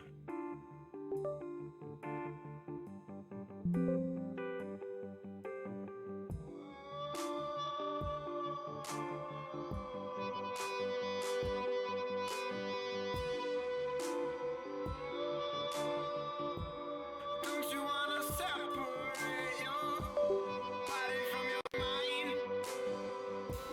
Don't you wanna dance with the devil to see what you can find? Don't you wanna feel the thunder deep inside your waking slumber? Don't you wanna wake up knowing where you do belong? Where you do belong? Powerful, compassionate, the voices of your brothers.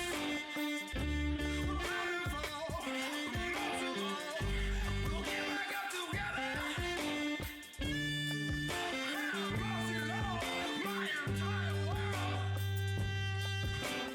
Lord, have mercy. Yeah, if you guys have seen a color show live, this guy is a screaming songbird. King Jebediah, the Falcon Messiah. Come along and follow me. The light of day, the dark of night will oscillate all throughout your Fun story, when I first met Cullen, he was opening for a band, some friends of mine, and he was opening under the alias of King Jebediah, the Falcon Messiah, and the dude just like hit play on a MacBook and was like a screaming songbird, but he changes, he develops like Damon Albarn develops the Gorillaz, and he's got a whole piece, he's got like a 4-piece band. He goes anywhere from solo to like a 4 to 5-piece band, fucking legend. But enough about Cullen until the next break. And I fixed my camera. That was a weird malfunction. I have to keep switching the USBs. I think it might be my PC, like USB ports. Fucking bastard. That's a problem to have. But we'll figure it out. I'm going to go back to the adventuring lobby so we can say hi to our hooligans. Shout out to all the hooligans. But before I go into the Discord and go through all that, I want to give a big shout out. I want to give like if I let's say that I was ritual casting for that 10 minutes and I created one orb that was a shout out, and I'm gonna deal 3d20 shout out damage. It's all below 10, but that's fine. It's the thought that counts. It's the level 27 spell slot that I used for it.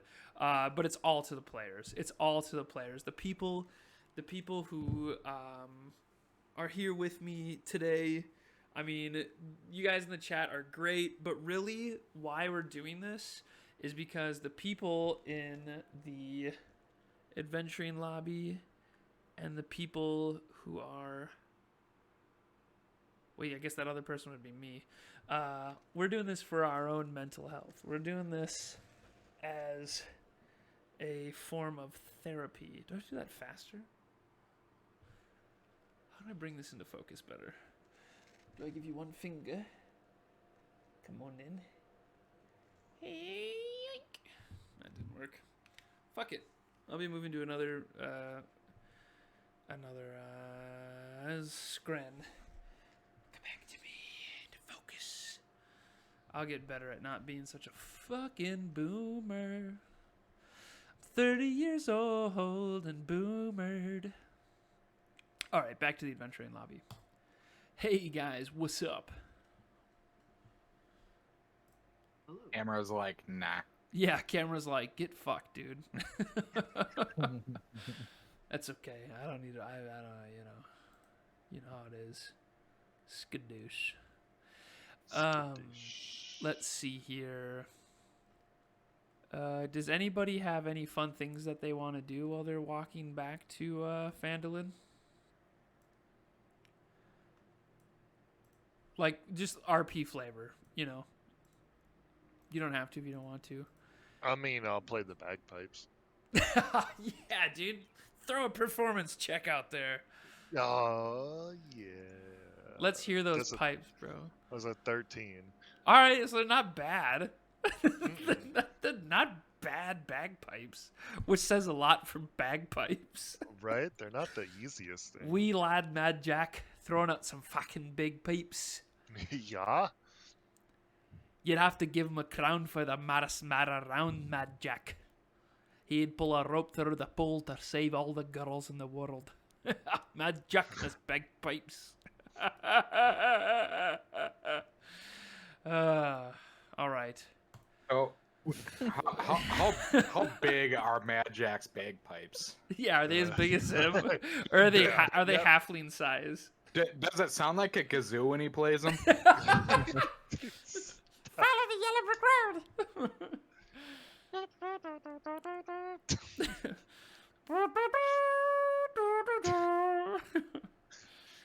What song are you playing? Is there a canon song that you play frequently?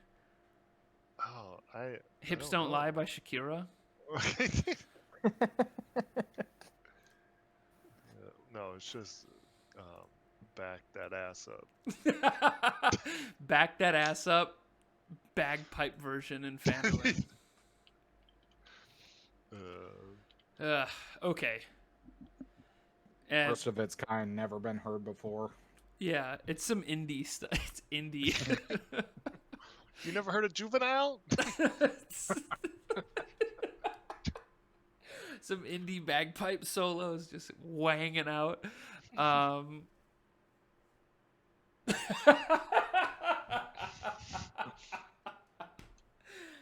Okay, I'm back.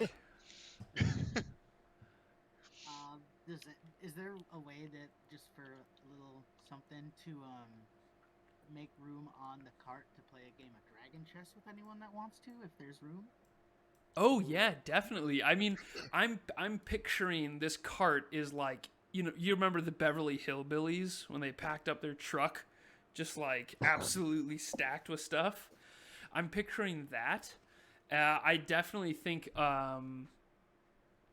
you guys can just be sitting on top of this like leaning tower of cargo.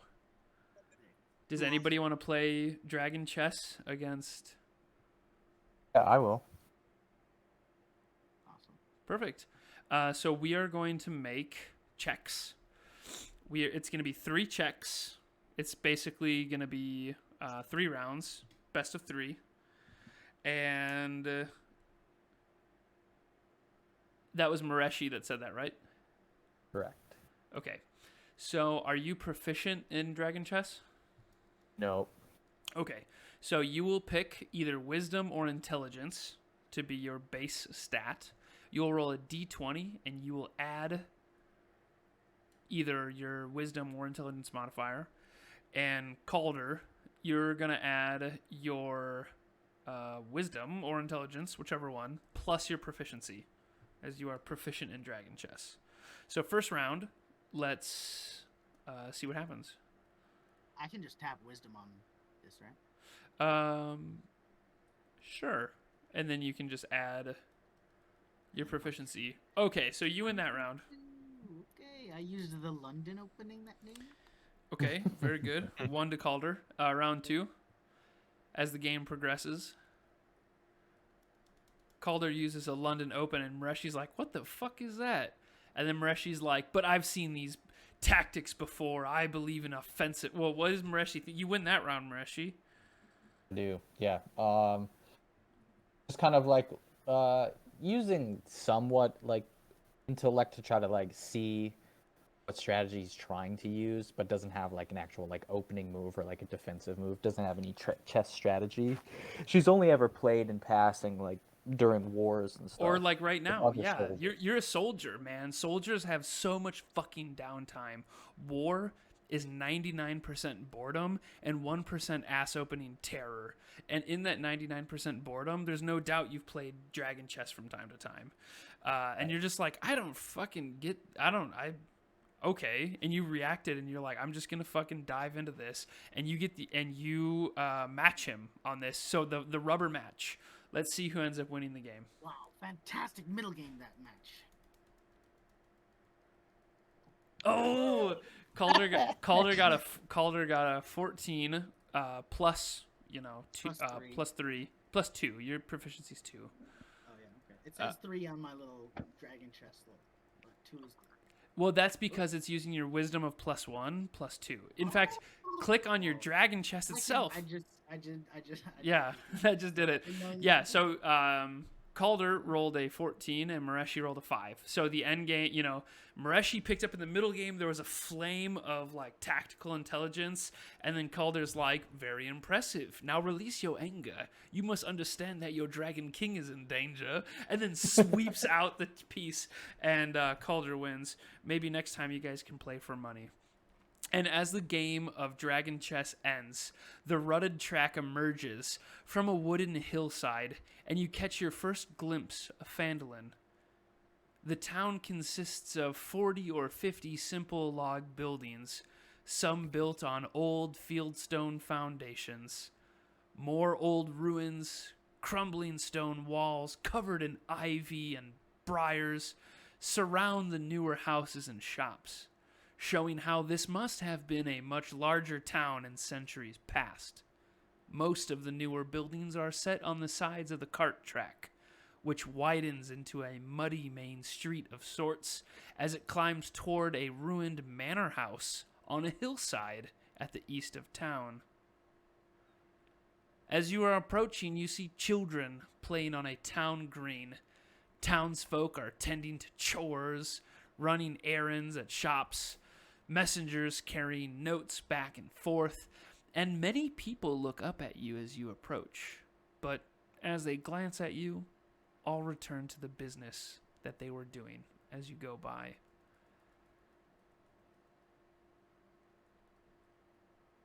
I believe our first stop is going to be the Brothen Supplies. Is that the name of it? Yeah, absolutely. And as you're going into town, Sildar seems just thoroughly at ease. My friends, and this this is a completely different guy. It's like he splashed his face from a water canteen he found somewhere and put water in his hair. He's up. He's just like a man of the people now. Out of nowhere, he seems like a politician. And he says out loud as people are walking by, as people are around you, he says out loud, "My friends!" He looks back at you and he says, "Let us secure lodgings. I'm told the local inn is very quaint." What's the name of the local inn? Oh, it's the Stonehill Inn. Quite pleasant place. Great chance to take a nap.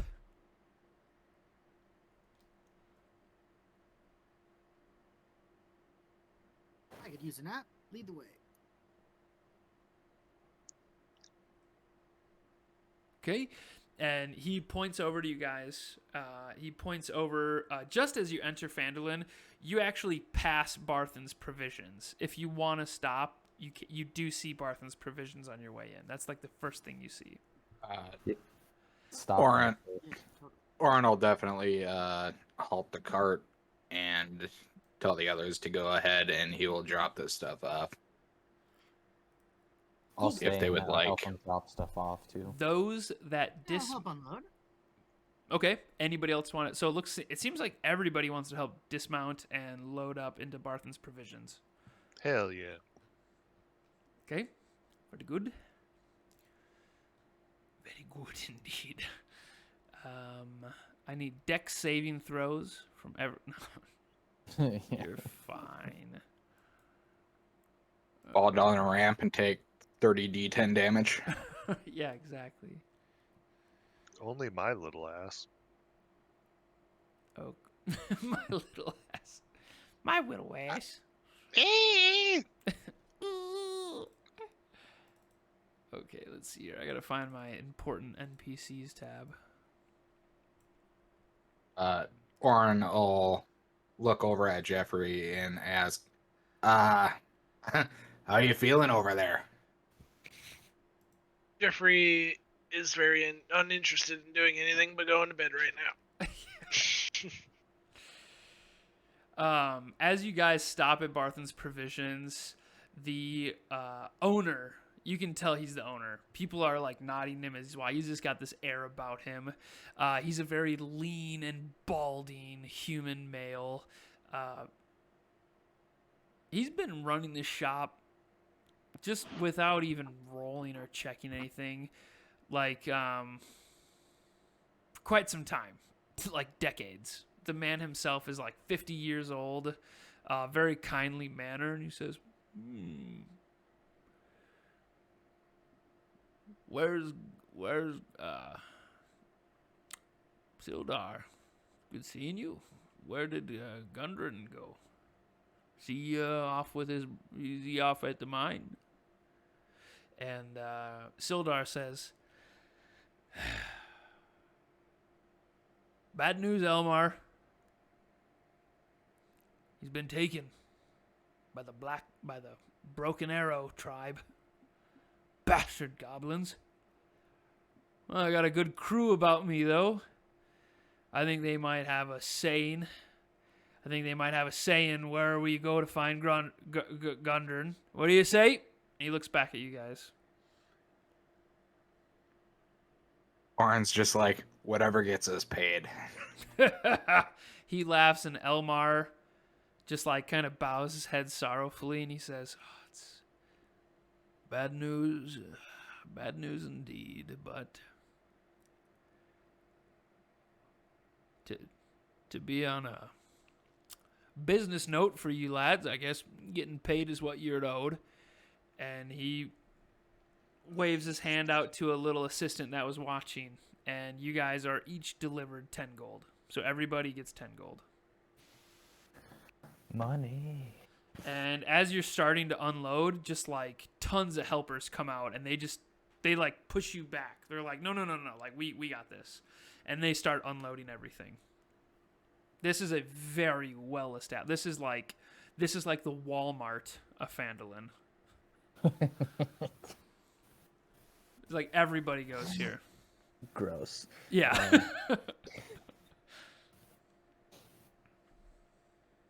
Perfect. All right. So have they unloaded all of the provisions that we were meant to deliver? Yep. Yeah, they're taking everything. One of them grabs something that has like a lion shield crest on it. Kind of like looks at it inquisitively and then just sets it back in the cart. These are good employees. They know what they know. They know what they're trying to grab. They know that that's not their emblem. They recognize that as Miss Gray wins. And they set it back in. And almost in no time, the cart's unloaded. And Barthen goes up to you, Orin, who is the one to talk and say whatever gets us paid. And he's got like his hand on his hip like an old farmer, you know. He's like, walks up to you, Orin. Orin, are you on the cart driving the oxen still, or you're just like outstanding? No, I'm back behind the side of the cart, pulling shit off. Yeah. And he looks up at you and he goes, "A big lad, aren't you?" So I've been told. You know, in my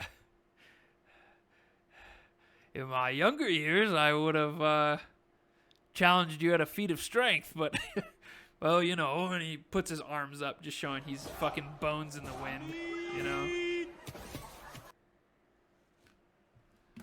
Who's this?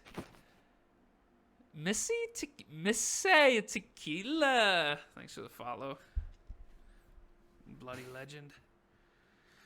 Following for that big old Goliath.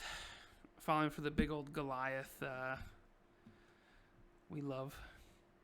Yeah, but he looks up at you, Orin, and he says that younger year I would have challenged you at a feat of strength. But, you know, look at me now. He's just all bones and old man. He kind of like laughs, and he puts a gentle hand on your meaty ass arm, and he says, "You want to talk some more business later? Feel free to come back but you lot should rest up now. So yeah, take care. And it's been It's been a pleasure. Sorry about Rockseeker. I hope you guys are looking to make some more coin and go find him. Oh, we will. Good to know. Good to know. And he stokes up a tobacco pipe, throws it in his mouth, and starts whistling a tune as he goes back into his outpost. And Before we head out, before Yeah. he goes in, can I walk up and ask, or say, Calder mentions, didn't catch your name the first time. I'm Calder. Could you tell me your name again? Oh, yeah. He kind of like looks at you and he says, "You're some kind of nobleman," as he notices you're like fine clothing. And he says, "Not a lot of you folk running around here. My name's Elmar Barthen. I run Barthen's Provisions. You can just call me Elmar." He puts his hand out for a nice to return the shake. Go reach out to shake his hand. And he says, "Yep, you know, it's part of the life living out here on the outpost. It's, you know," puts his hands up. What a life. What a beautiful, beautiful life. Fucking farmers, man. Yeah. Shut up, dude. Just fucking go. That's the expression on Mireshi's face as she's just leaning against this wagon, like, dude. Yeah, the funny thing is, my wife's grandpa was a farmer, and he was the exact same way. I grew up around farmers. They are exactly like that. I'm Like, literally alright, role dude. playing from experience. So this Yes, is- just saying, like, dude, the day's only so fucking long, guy. Like, let's go. I got shit to do. you guys can. Yeah. Sorry, Calder. Well, thank you again, Elmar. If you get off work and need a drink, swing down by the inn. That's where we'll be. Yeah, all right. Maybe I'll take you up on that.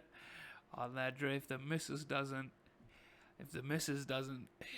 lock me inside, and he gives you a wink, and then turns around and smokes his pipe back into his outpost. I will address the party and be like, well, does anyone want to go with to drop this off at the, give me a second, Line Shield Coster? The rest of the supplies we took from Pragma Cave. Orin will nod and jump up to drive the wagon. Well, Yeah, just of like course. eerily excited about meeting someone named Lady Greywind. Nice. So the whole party's on board. Sildar, he hops off the wagon as you guys start going, and he does this like nasty little stretch. As you can tell, he's like really fucked up, and he's like, I'm gonna head into Stonehill, and you lot take care. I'm gonna go get a drink, and you coming with? First round's on me. Hey, Sildar, you want to take the dead one in the back? I mean, almost dead one. Get him some rest. Almost dead one. Jeffrey, do you accept Sildar's invite to go to the inn, or do you want to go with to? I'm going to the inn. Cool. Yeah, without saying a word, you just slide off the back of the wagon, and you and Sildar kind of have like a very similar posturing, as you're both like hurt, weak, but like also incredibly heroic in your stance. You two go into the inn, and They're like leaning on each other like they're already drunk. no, they're not leaning on each other at all. They're very independent gentlemen. And in the center of the town, there stands this large, newly built roadhouse of fieldstones and rough-hewn timbers. The common room, as you open the door, is filled with locals nursing mugs of ale and cider, all of them eyeing you with curiosity. I ignore all of them and head to the bar. Nice.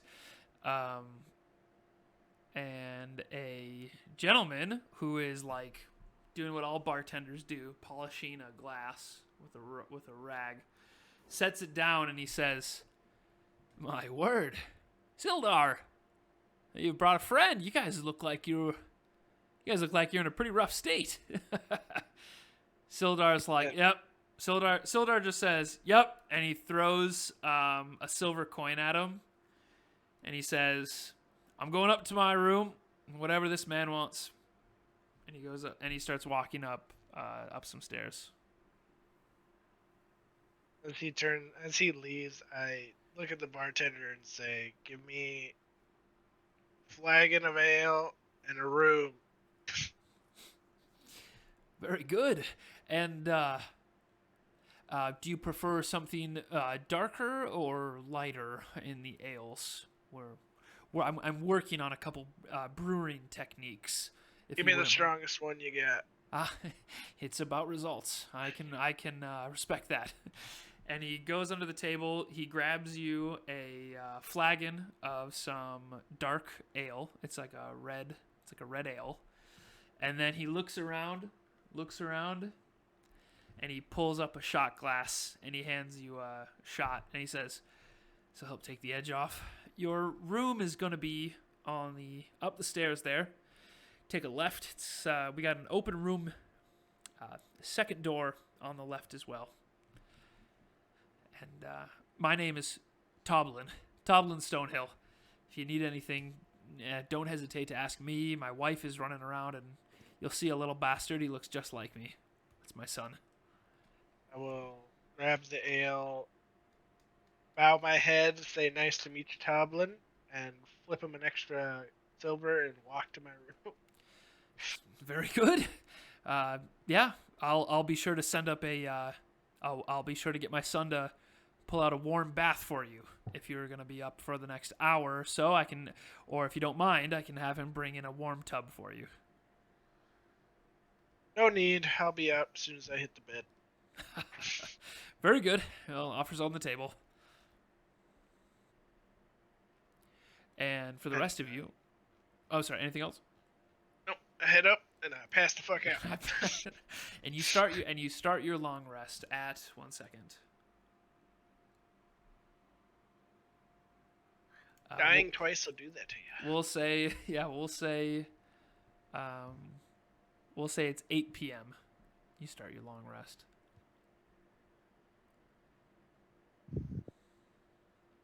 And the rest of yous, as you're on the cart and you're moving into the center of the town, hanging above the front door of a modest trading post on the opposite side of the square is a sign shaped like a wooden shield with a blue lion painted on it. Very obviously the very symbol that is on your cargo. Oi, that looks like the same symbol. Yeah, let's stop in and see if we've got the right place. And I will enter the trading post. Cool. It is smaller than Barthen's outpost, Barthen's trading post. But you can tell that their goods might be of slightly better quality. To put it mechanically, at Barthen's, anything that's less than 25 gold pieces, you'd find there. At the Lion's Shield, you'd find stuff less than 25 gold pieces, but if you needed something that was more than 25 gold pieces, this is likely the place that you might find it. Some adventuring gear, so to speak. And as you walk in, there's nobody currently manning the front desk. It's an empty room. I'll holler, "Hello!" And you hear in the back, "Hold your horses." And a young woman, seemingly looking young woman, says, "Hold your horses, I'm coming right out." And she gets behind the counter. She brushes her hair back as if she was just chilling in the back. She says, "What can I do for you, adventurers?" And I'll just explain kind of what happened. how we found supplies in the goblin cave, and say we've got supplies out on the wagon, and then I'd like to pull out the jade frog statue I have and ask if this is of any value. You lot. You lot are quite the crew, aren't you? I tell you what, sit tight here for a moment. I'll have one of me hands start unloading your wagon with all me shields, and if you don't mind, leave the frog on the table there. She points over. There's this like purple velvet square on the counter for fine items. If you want to set the frog there, do that. I'll give it a glance. Shouldn't take me more than about 10 minutes to appraise this, and the rest, same time for my crew to unload your wagon. If you need anything, and she reaches under the counter. And how many of you are? There's 4 of you. She reaches under the counter, and she pulls 4 little wooden cups, and then she opens up a bottle of wine, and she says, "It's not my best vintage, but." She pours 4 cups of this like fermented grape spirit in it, and she says that I was looking for that cargo for quite some time. I can't thank you enough, and I'm truly indebted to you. And as she pours that, she goes, "Come back in. There's a small seating outside. Have a seat. Come back in 10 minutes, and I'll have an appraisal for you." Can I look around just at some of the goods that she's selling and see if there's anything that would interest me, like weapons or like a shield? If you need a shield, she can sell you a shield, but there's nothing that is like, there's no like mind-blowing magic stuff here. It's stuff above 25 gold pieces, but it's not, again, it's not, it's nothing mind-blowing. Okay, well then I'll just take a look around and then make my way outside. Cool. Yeah, I'll leave the frog on the cloth and go out. Did Orin stay on the wagon? Yeah, he's still out there. I'll bring your cup of wine to you. And he will take it and chug it in one gulp. Slam it. What Yeah, the he's fuck was that? I'll look at him and hand him my little cup of wine too, and say, "It's all yours."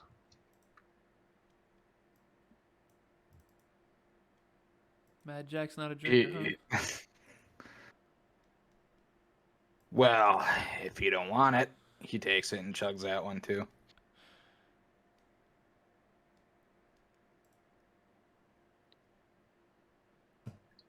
What the fuck is going on here? Super sorry, I had to step away for a moment. Oh, that's okay. You got a glass of wine. You're at the Lion Shield Cloister. She's appraising the frog that they found. And you guys are waiting for her to appraise this frog. And dropping off the goods we got. Yeah. Have we like introduced yet? Has she spoken her name to us? Because if not, I'll ask her. I'll introduce Caulder. Will introduce himself. Yeah. So you can be still in the shop, like sipping on your. As they grabbed the drinks and walked outside to sip on the wine, you could have grabbed your drink and just like looked at her, like, and then asked her the question. But first, I wanted to mention more, please. More, please. You can lock focus in the Logitech software. I'm gonna have. Who rolled the 69 out of 100? Yeah, that was Andrew. Jeffrey. Yeah, Jeffrey. Throw a D100. If there's a 69, if you roll a 69 out of 100, there will be Logitech software at the Lion Shield Cloister. Dang.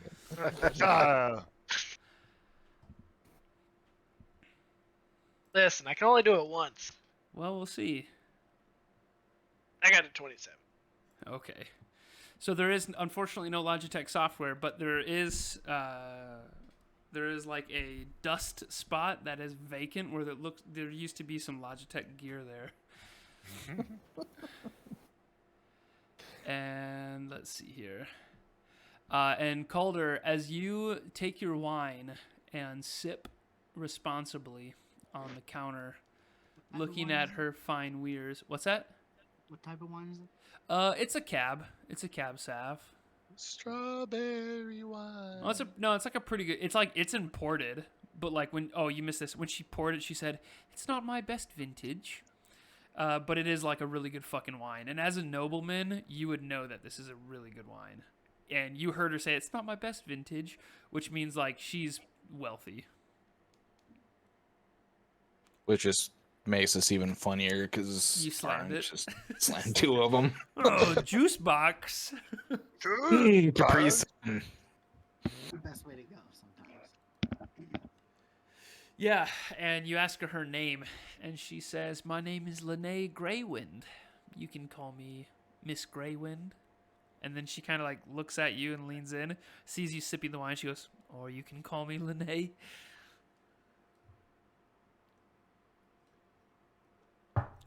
But then she... For the hospitality, Lene. It's no problem. Least I could do for you lot bringing in my goods that was lost to me.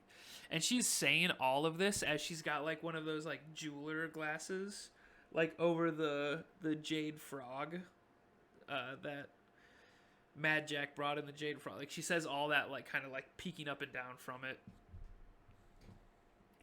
And for some reason, I can't find my notes from Cragmar.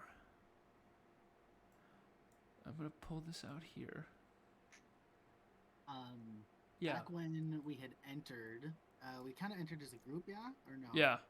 Yeah, so like when Calder noticed that Miss Greywind was not like a little older, he got a little like less interested in meeting her, you know. But wait, a little older?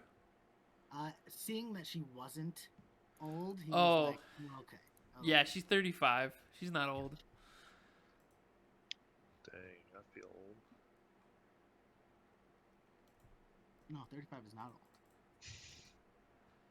Not even close. Why can't I open this? Did you try turning it off and back on again? I don't want to do that. Shut the whole bloody thing down. What?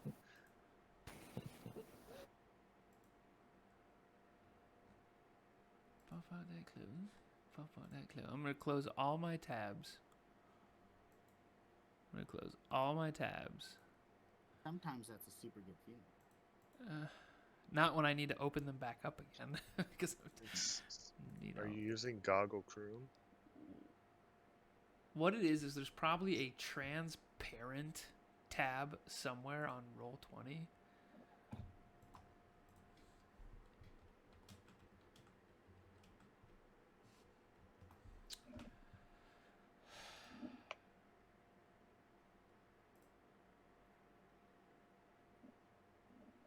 Cornelius Hubris. Transparent tab.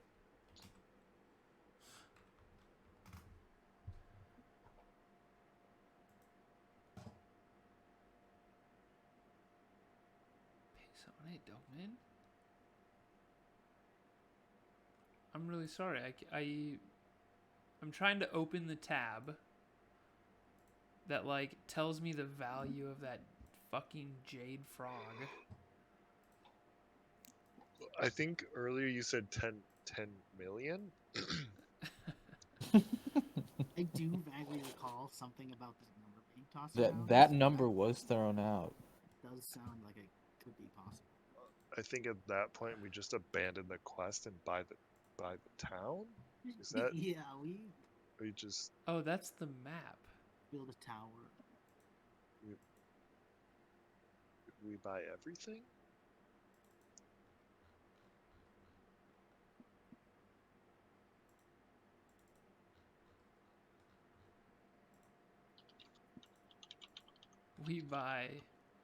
We buy gold now.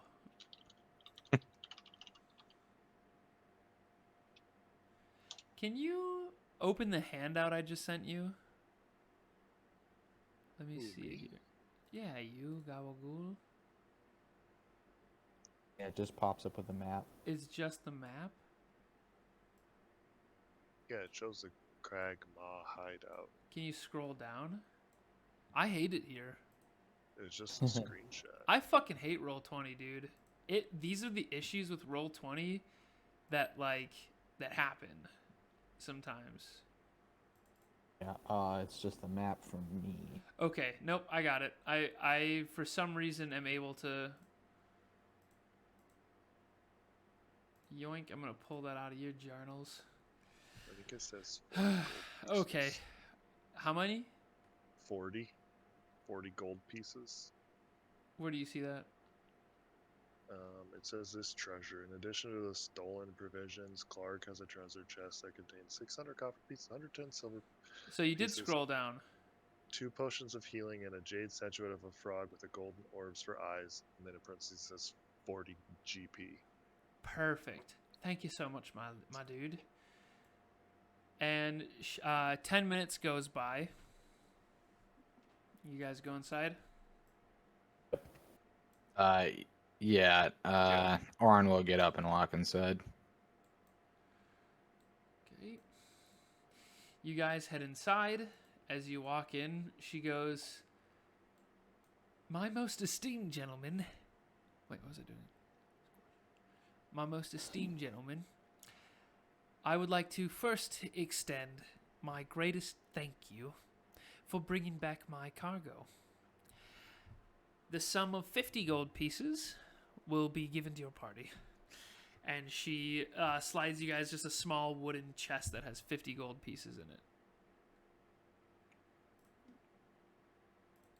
I'll pick it up off the counter. Okay. And I'll distribute 10 gold pieces to everyone, and I'll set aside 10 in a small pouch to give to Jeffrey later. Cool. So, Jeffrey, just take 10 gold pieces now. We'll just say that. That's like auto So everyone gets 10. complete. Yes. Can Caulder keep the little chest again? The tiny little. Yeah, definitely.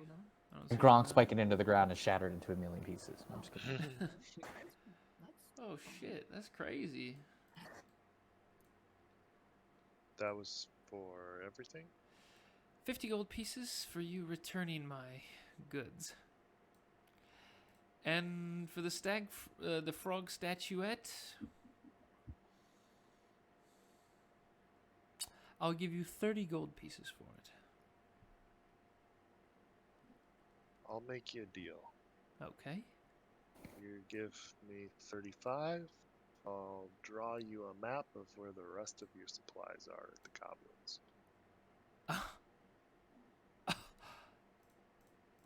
So there's more. You adventurers, you adventurers, you are some. I'm happy to have you in Phadalin. 35 gold pieces it is, and draw your map right here. Thank you very much. And she gives you a charcoal pencil and a little map. Perfect. I have the Wanderer thing, so I can recall geography and Perfect. general layout of terrain, settlements, and other features. So it's a well-detailed map. Wow, very good map. Thank you very much. You send to ask for quiz or Yeemish. They'll be able to help you out. What was that? As she hears you just use gibberish names, she doesn't know Goblin at all. She's like, what was that? Fret not, we'll write it on the map, on the back of the map. Very good.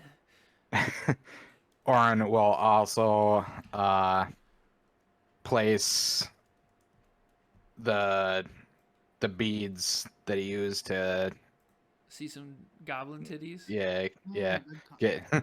get past the 3 goblins, and he's gonna be like, make sure their leader gets these back. Oh, and she covers her nose and takes the little nasty wooden bead necklace. Okay, we'll just set this over here, and she places it by the garbage. I'm gonna lean over the counter and whisper, and I was like, "Don't ask where those have been." My goodness, I didn't plan on asking. Well, welcome to Phadalin. It's a pleasure to have you, your potty here. And I would say, beautiful woman, should you be looking for any products to keep your hair silky smooth, we have quite a collection. Well, I appreciate the offer, but it is not really my concern. And I will return her wine glasses to her. It's like, I appreciate your hospitality, but we must be going. Oh, very good. Calder would like to ask what, like, how much they are. The hair products? Yeah. Okay. And she's like, well, for some of our basic hair products, it's 5. As she starts, Orin just walks out. And she says, it's 5 copper pieces for some of our more basic line, and a silver piece if you want your hair real silky and smooth. I'm gonna joke with Orin on the way out. I'm gonna be like, "What? You're not interested in the hair products? Aren't you bald?" Orin just kind of waves and he walks out the door and goes towards the inn. after taking the cart to get it stored away. Is that your best hair product? The one for 5 silver. It's 1 silver, 5 copper for basic, or 1 silver for the most supreme. I'll take one. Hand over a silver piece. Very good. And she brings you this like lamb intestines tube. It's like a cured sausage leather, but on the inside is a very fragrant hair cream. Like an oil, like a witch's hazel. Thank you so much. This is a mighty fine tonic. Okay.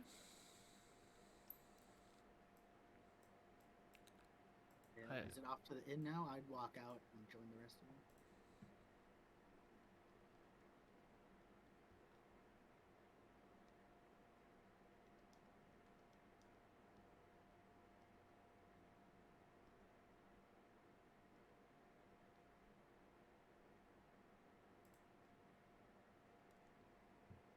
Does nobody have anything to add to that question? Orin's already gone. Yeah, I'm not in the building. Well, yeah, he walked out and asked, is it off to the inn? Yeah. Oh, yes, that is... Okay, sorry. Yeah, I didn't hear the question then. Yes, that is where I am heading. You guys all walk in. Same thing. The common room is filled with locals nursing mugs of ale. It's about closer to 9 p.m. now. Everyone's eyeing you up with curiosity, but they just all return back to their business. You can hear people all over just whispering and gossiping about what's going on around the town. Can I make a quick note? Yeah. Sorry, my computer froze for a second, so I couldn't sure. chime in. I split the gold from the Jade Frog, so everyone gets 7 gold. Cool. Everybody else loads 7 gold into your inventory. Thank you, Mad Jack. I didn't expect that.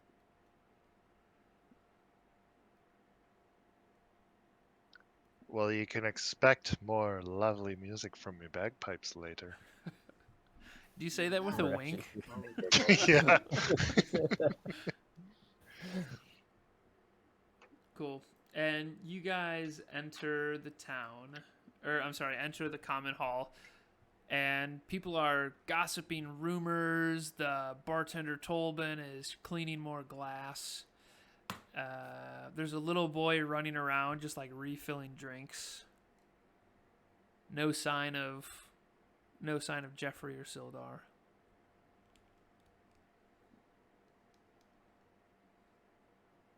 Caulder beelines to the bar. Mm-hmm. Mireshi also beelines to the bar.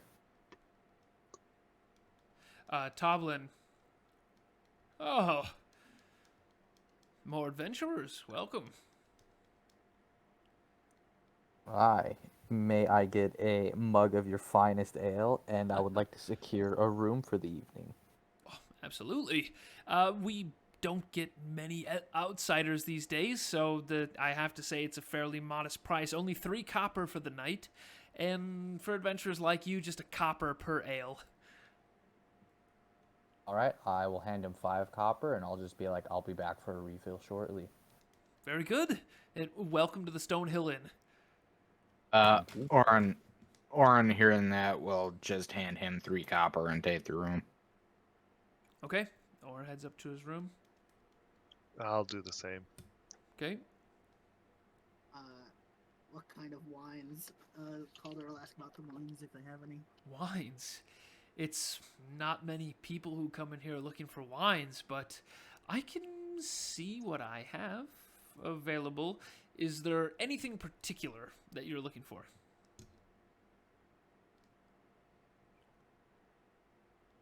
Something less. I'm not a fan of sweet wines. So. Okay. We do have something fairly dry, I must say, and I'm not going to give you a sales pitch. It's because it's been sitting around a little while. We don't get many people who ask for wine.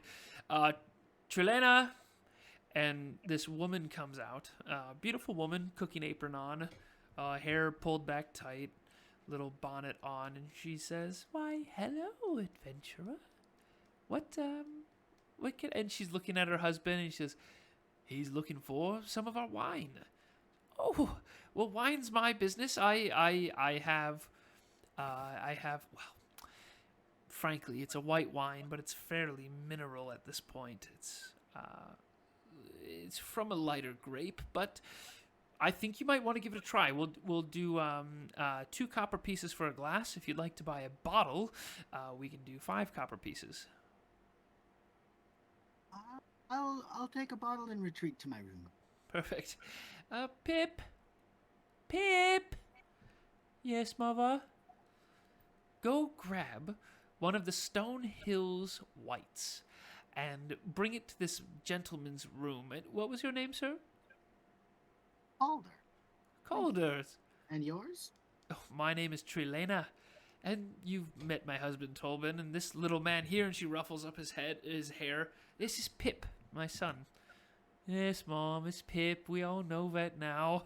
And he, shrugs his shoulders, and she says, "Bring it to room 7. And he shrugs, he walks down some stairs into a cellar. And she says, 8 copper pieces, and we'll have Pip up to your room in no time. I'll give her 10. Or, well, I guess I only have 7. How many silver is a copper? 10. So you can give her silver, and that'd be 10 copper. Toss her a silver. Oh, thank you. She pretends to check it as if it's fake. Just does it she's pretending very clearly to check it, see if it bends. Oh, thank you. It's always good to have adventurers like you in town. Talbin's like, "Ah, yeah, it's very nice." Thanks for the hospitality. Mireshi, roll me a perception check.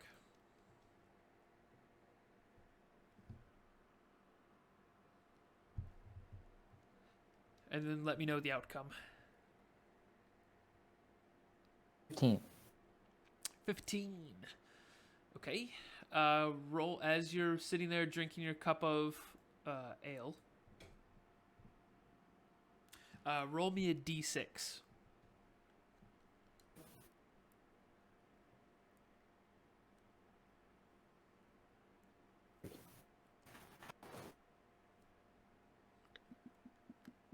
And then let me know the outcome. 3. Okay.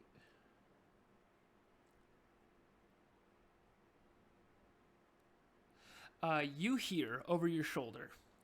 You're a half-orc, correct? I will turn around to see who is asking. No one asks you that, but the DM. Sorry, the DM's asking you. You're a half-orc, correct? Yes. Okay, but you do turn around because your ears perk up as you hear someone say, "Well, orc raiders, fucking orcs, they've been seen on the east end of the Tribor Trail Says the town master. Town master says he's looking for someone to run him down and fucking clear him off the trail. Get more wagons running off to the east. I'll turn and I'll just kind of look out of the side of my eye. I'll be like, yeah, and who the fuck are you? Well, I mean, no offense with the fucking orcs thing, you know. My name's Lenar, Miner. And he just slowly puts his hand out for you to shake. Don't mean no trouble. I'll reach out and I'll shake his hand. It's like, don't worry, I'm used to it by now. And I'll slap the stool next to him, maybe like, go ahead and take a seat, Lenar. Oh. So, gonna buy me a drink? Not every day a lady buys me a drink. Perfect, and I'll look back at Tolbar and I'll be like, buy extra drink I paid for, give it to this gentleman here. Right away. He brings a glass of ale over and slides it over to him, and he grabs it with two hands and he takes a big glug of it and sets it down. So are you, you're I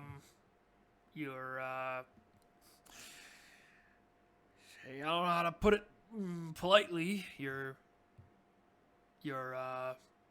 mother's an orc? Yes. Yeah. I've always, I knew I got a couple half-orc friends, and they worked down in the mine with me for a while. They haven't, they're gone now, but I know a couple half-orcs, not a bad lot, you guys. It's just a bloody, bandit orcs is all out there to the east, causing harm. I'll just kind of like brush off his comments and I'll be like, tell me more about these bandits. You said someone was hiring to get rid of them? Oh yeah. The town master, just south of this building here, is the town master. He's got a bit of a bounty out for some orcs down in Wyvern Tor. Wyvern Tor is just an old name for it. You see, we Wyverns. You're familiar with them, Wyverns. They made a home out in the Tor's End long ago. They've been chased out by some of Sildar's lot from the Lord's Alliance, and now some bastard orcs have taken up a position there. Town master said he'd pay people pretty handsome to go clear him out. Interesting. Would you happen to know if there is any other particular individuals in town that might have some information on the going abouts around Phandelver outside of the city? Oh yes, yeah. I mean, you're in the right place. This is the place for gossip. Ask around anybody here, or go to the town master. Shit, you go to He leans in really close. Okay. And he says, if you ask anyone around here, we've got a bit of a gang problem internally. They're known as the Red Brands. Hassling every business in town, except for that Phadalin Miners Exchange. It's the union for the miners. Strong organization, love them. Pay me what I'm owed. I think every organization should unionize, especially those that work in the gaming community. Pretty good idea. Strongly encourage everybody to do that. I'll cheers him to that. He drains another big glug. You want to know more about that? You want to go talk to the Miners Exchange? Halia, her name's Halia. I never see her much. She's the big one. Halia Thornton. She who runs it. Go and talk to her. Talk to her about the gang problem? Yeah, they're known as he whispers again, the Red Brands. It's Red Brand. But they're known as the Red Brands. Okay. And you said the name of the lady in charge of the miners' exchange is who again? Hold on a second. I'm just trying to remove someone from the. There we go.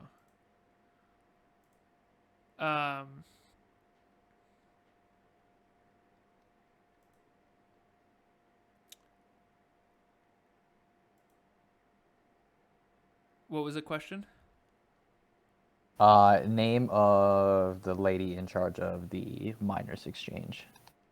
Oh, her name's Talia Thornton.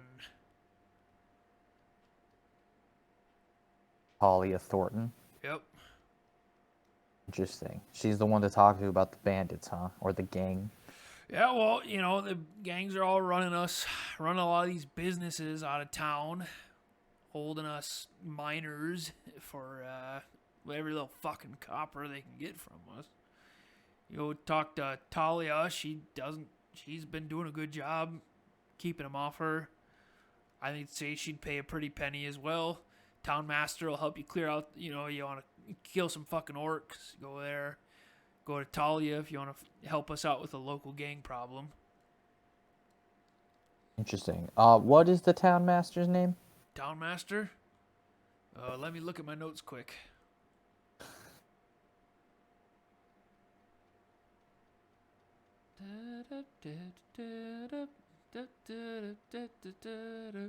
My feels it only halfway. The town master's name's Harbin Wester. Harbin? Harbin Wester. Gotcha. Interesting.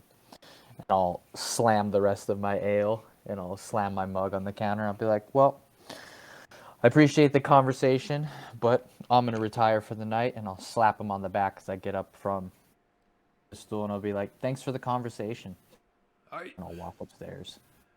Yeah, same to you. What was your name, adventurer? It's a pleasure meeting you, It's not important, and I just walk upstairs. Oh, very good. Very good. I can't say I don't blame you.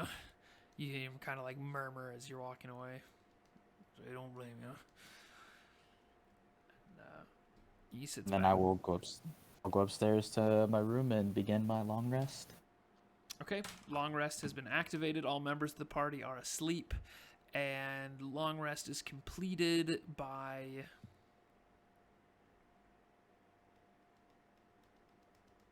9 + 8 is 17. 5 in the morning. Does anybody do anything in their room at night? No, I don't. Sleep. Yeah, Sleep. Sleep. Yeah, I'd like to sleep. Take a little nappy poo. Wake up to pee once or twice. Yeah. Yeah, you had a whole bottle up in your room. No shit. Orin just sits there and reflects on how he didn't get to kill what's his face, the leader for the new pack of goblins. Oh, Yeemik. Yeemik, that's his name. He is really upset by that. Yeah. He's fucking stewing in his room. You have a dream just bothered by Yeemik. Let's see here. And Jeffery, Yes. as you're sleeping, you have a wee little dream where you're laying down in your bed, right, in the inn, and then suddenly you open your eyes and you're in an apple orchard in your dream. And you sit up Yeah. and you're in this apple orchard. You're looking around. Do I see anyone? You don't see anyone, just neat rows of apple trees. And suddenly, the sky itself starts on fire. And evil images are coming from the sky. You see an old man with silver hair run out of his tidy little cottage and start throwing radiant magic up into the sky. Do I And- know this old man? You do not recognize him. And it's like slow motion, like dream sequence. And he's like waving over to you, and he's like mouthing out in slow motion, like, "Quick, help me out. The evil is coming." And he's blasting up this radiant energy into the sky. Do you do anything? What do I see in the sky? Just like Fire, fucking chaos. It's the whole sky, like demons in hell, burning, ashes, comets, fire, fucking spikes and blood. I will summon all the spiritual energy I have and help him. And as you do that, arms open, shield in one hand, mace in the other, you roar in slow motion. And this radiant energy just bursts out of your chest. And as the light takes over the foreground of the screen, you wake up. It's 5 a.m. and you've had a full rest. I just wake up sweaty. Yeah. I'll reach over to the bed and grab the ale that I never got around to drinking because I passed out. I'll drink a big gulp of that. Room temperature ale. Oh, yeah. I agree. Breakfast of Champions. Then I will. Am I the only one in the room still? Yeah, it's just you. You've got your own room. I will gather my gear, get up, head down to the bar, to the tavern section of this inn. Yeah, you head down to the common place. I will. Did I notice any like holy buildings in this Holy buildings? area? Yeah, like a church. Yeah, looking out the window of the Stonehill Inn, as you're down in the common area, you might look out a window. You kind of see what you think is a shrine. You step out to the front porch, and you see a shrine. You can make a religion check if you'd like.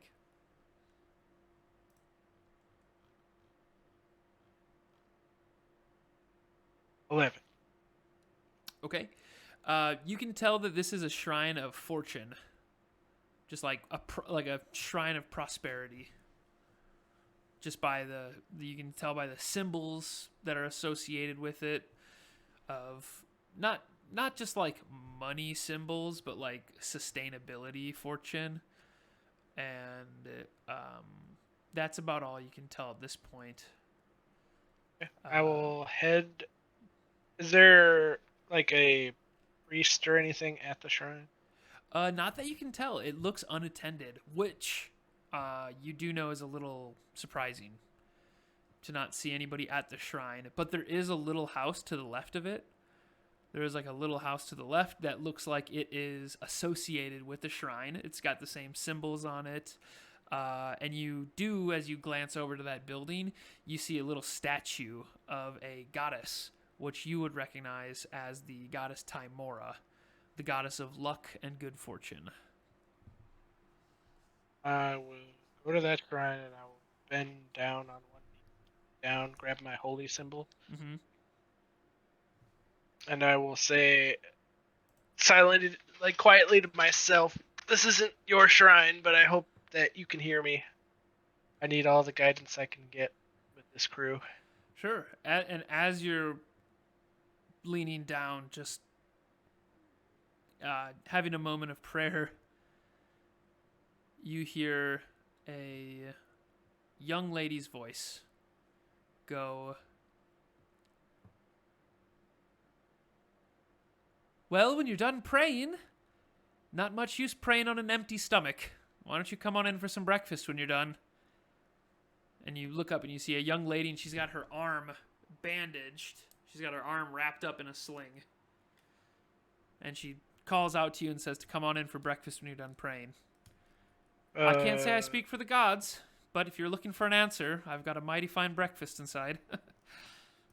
Do I recognize this is coming from the house to the left of the shrine? Yes, yep, immediately left. Brown, horizontal. Yeah, I'll say my quick prayer to my god and GG's get for up real and on follow God. her inside. You like bend down, you're like for real on God, and then get For up. real, on God, for real. And then you get up and you creak open the door into the house. It's empty as far as humans go, people. But it's severe cottage core. So there's this like herbs hanging on the wall, scented candles, miscellaneous like fruit in bowls. There's some books, comfy chairs, wood. And in the kitchen is a zealous young elf who smiles back at you. And she says, welcome. I wish I had more breakfast for you. Tea's the best thing I can do. What brings you to the shrine? Are you a worshiper of Timora? I am not, but I Oh. saw a shrine and I figured it's the best place, if any, to. Surely. Who's your god? I follow Helm. Helm. Wonderful. Can't say I know a whole much about Helm. What's their presence? Helm is the god of protection. Oh, well, Helm be praised. We could all use a bit of protection in this town. Well, have a seat, and don't worry about explaining me everything. I can certainly keep my own mouth shut if you need some privacy, but you look like you could use a good cup of breakfast tea. She brings you out a nice, dark, bitter tea full of caffeine and rejuvenating properties. I will accept it, bow my head and say thank you, and sit down. I'm assuming there's a place to sit. Yeah, absolutely. And she is bringing over some a loaf of bread and some butter. And as she's putting down she's got her loaf of bread in her arm that's not slinged and her hand that is in a sling. She's like setting down the butter, and she kind of like winces from her slinged arm as she sets down the butter. I kind of look at her and be like, what seems to be the ailment? Just doing what I can, taking care of the shrine, but had a little adventure of my own recently. Didn't go the way I had planned. Got caught in some trouble. Might I ask what happened?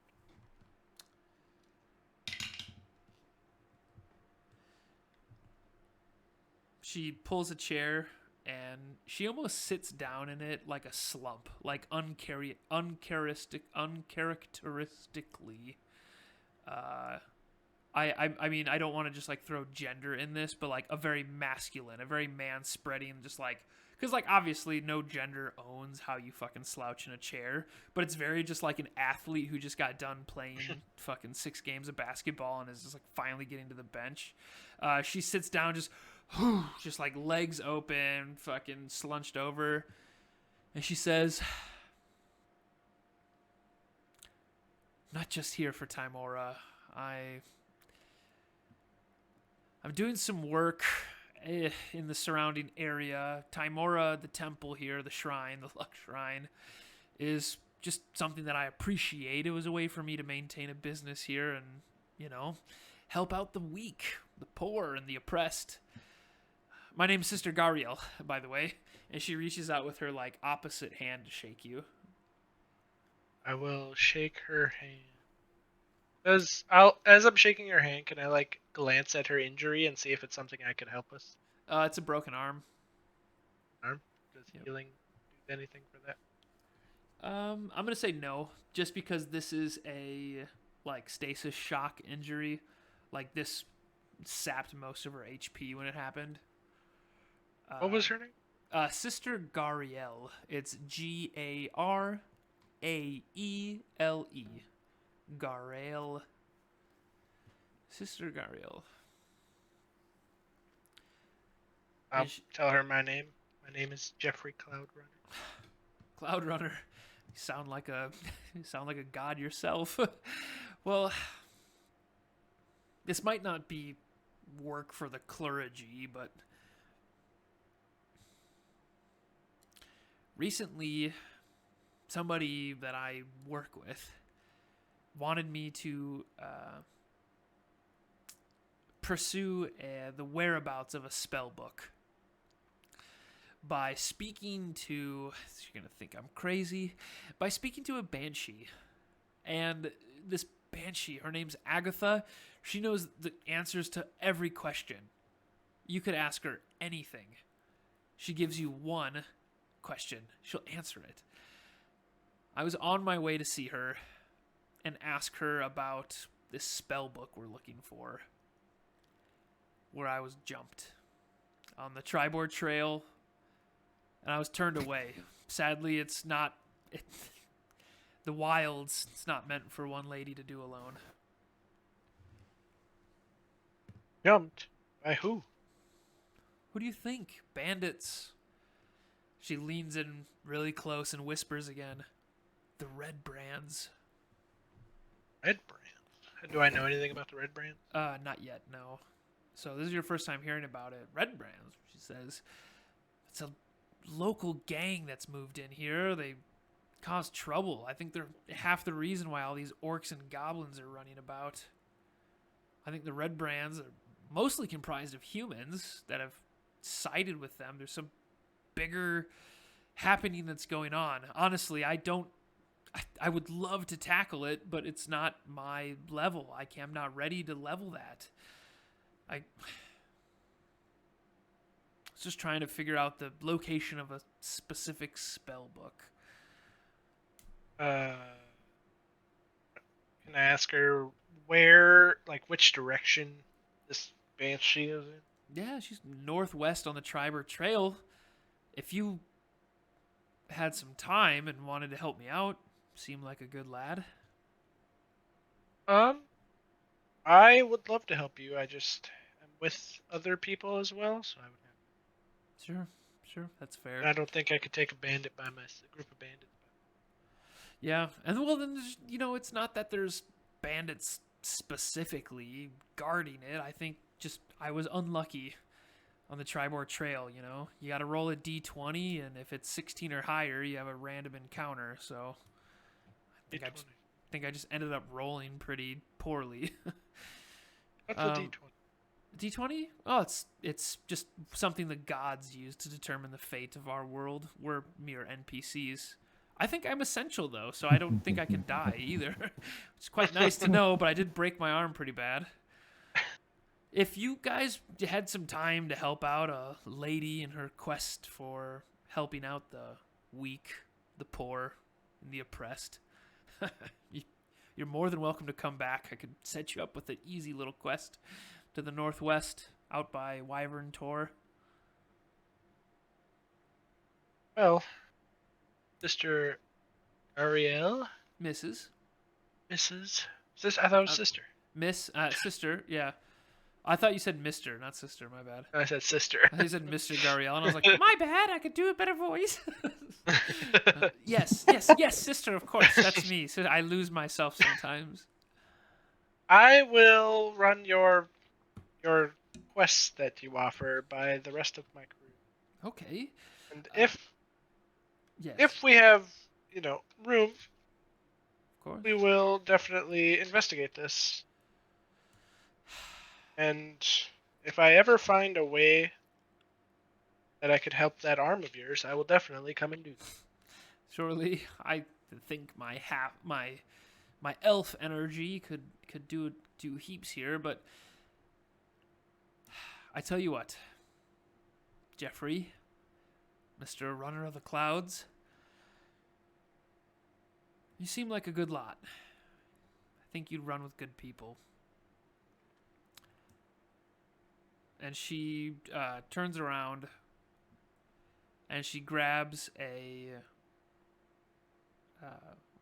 little chest, brings it over to you, and she pulls out a bandolier that has 3 vials on it with red potions. She says, "It's not always we get to see adventurers like you, Phadalin, who want to do good, and I'd hate to lose you too soon. So just while you're thinking about helping me out with the quest, take these." And she gives you a bandolier that has 3 health potions in it, 3 health vials. It's dangerous to go alone. Take Take this. this. Exactly. She says, "Here, take these potions with you." I And- will graciously accept them. Perfect. And then she says, "And this banshee, she's a very old hag, quite hideous." And she takes some, there's a way to nurture her into, if you don't do it right, you see, you don't get to ask your question. I think she just attacks you and murdered people. So there's a bit of finesse, and I have a comb here. There's a silver comb. She pulls it out of the box. There's a silver comb here. But I'll hold on to this.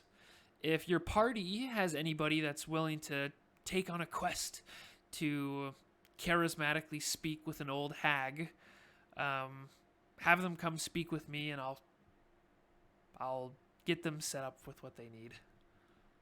I've appreciated your company.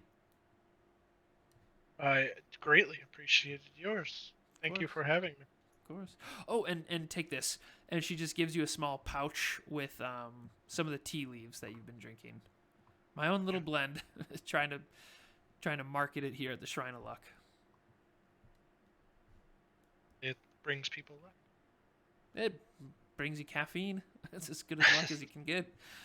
Soylent tea. It's made of people. I will pull out my coin purse and I will take 2 gold, and I'm assuming there's like a donation jar. Yeah, definitely. I can't remember I'll- the religious name for that. Yeah, it's like communion or something. Yeah, communion thing. Yeah. Like tithe or something. Yeah. There's a million names for. There's a million ways to get I free will. gold. But yeah, I will put 2 gold in. Okay, cool. Then I will head out to the inn. Right, that's where the rest of my team is. Yeah, they're still at the end. They're probably just You could imagine that they're starting to get out of bed now. They're starting to rise up. Okay. Yeah, I'll head to the inn and wait for them to awaken. Cool. Who's the first one awake? I Went to bed after will me. wake up and go down and get some food. Okay. And as you go downstairs, there's just a little boy sitting on a tall stool behind the counter. Pip. You may have heard his name yelled out in the hallways while you're trying to sleep. Pip, go to bed, you little bastard. Quit running about the halls. Quit playing with them droids and go fix that land speeder. And he's you see that little boy, you'd imagine that'd be Pip. He's just sitting behind the counter now by himself, manning the counter on a stool. He looks at you with just big fucking eyes. He sees this massive Goliath come downstairs as you like duck your head to come inside, to go through the doorway. Look at him and I just go, "You must be Pip. Where's your dad?" Yeah, I'm Pip. My dad, he's cooking. He's a bit busy. What do you need, sir? Well, is he cooking for everybody else in the inn, or is he just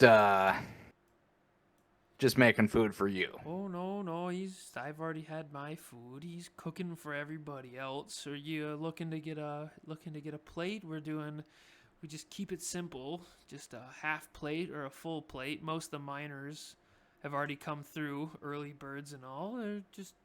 They do about half plates, but you get a full plate too. 2 I'll do copper. a You do a full plate? full plate. Sounds good. It's just gonna be 2 copper then, and get you up on that plate. I'll give him 4. Oh, see, that's my dad always told me the likes of you adventurers are really, really good people, and he just puts 2 coppers in his pocket. Little shit. Yeah. Oh yeah. Yeah. He just like completely like passes over the tip jar and just puts it in his pocket. Yeah. He says, I started working as the doorman here. I was just opening the door for people, and sometimes, well, adventurers like you would come by and give me copper pieces for holding the door, and now my dad lets me do this. I don't mind it. If you want to have a seat wherever you'd like, I know you. I remember. I'll bring the food right out to you whenever it's ready. But where are you from though, big man? I am from the Thess Mountains, northeast, far northeast of here. Whoa. That's crazy. And then he just like looks back down and is like playing with the 2 copper in his pocket.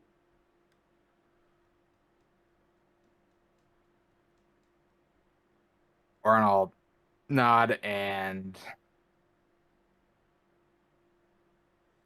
just head off to one of the tables in the back. Yep, he's just swinging his feet on the stool.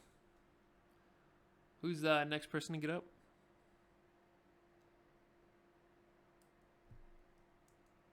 Caulder drank, so he's probably going to be the last one to get up. What was that? Caulder's probably going to be the last one. He'll probably be a bit hungry. Yeah. Mireshi? Yeah, I can be the next one up. I'll head down and order a full plate of breakfast as well. Okay. Yeah, you can go down there, and he's like, "Morning, miss. If you're looking for breakfast, it's 2 copper to get your belly full." I'll put 2 copper on the table. At this point, Jeffrey, you can walk in, having left Sister Gariel's now, and come back.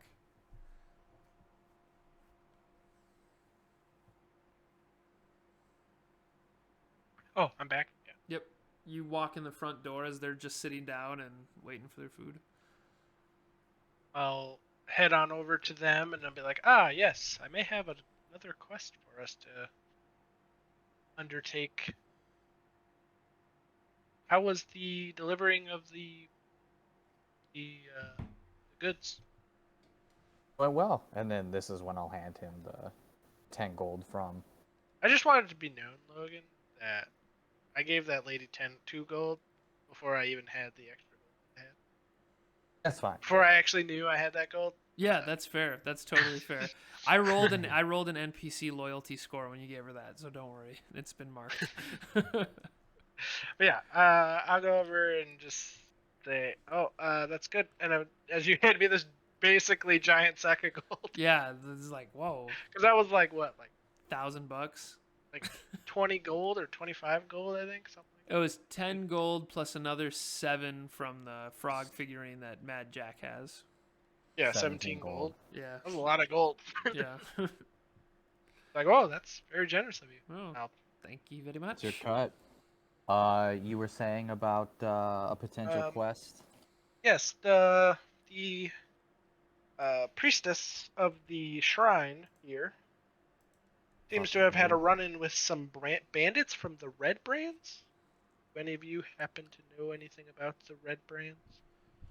Very interesting. A gentleman last night was telling me about they have been having trouble with a gang. They call themselves the Red Brands here in town. Oh. Yeah, she said it was northwest of the Tribor Trail. No, that was the Banshee. Oh, the Banshees. I thought The they were between. So the Banshee. Here in the Banshee. Yeah, so the Banshee was northwest of the Tribord Trail, but the Red Brands mugged her like highway bandits. I guess I didn't get where they mugged her. I just assumed they it was just between. they just mugged her on the Tribord Trail. Okay, so somewhere along the Tribord Trail, she was mugged. Insight check to see if Jeffrey's drunk. No, but all three of you make a group perception check. Ooh. Dirty 20. That's a 5 on a nat 1. Okay, Jeffrey. 10. 10? Goes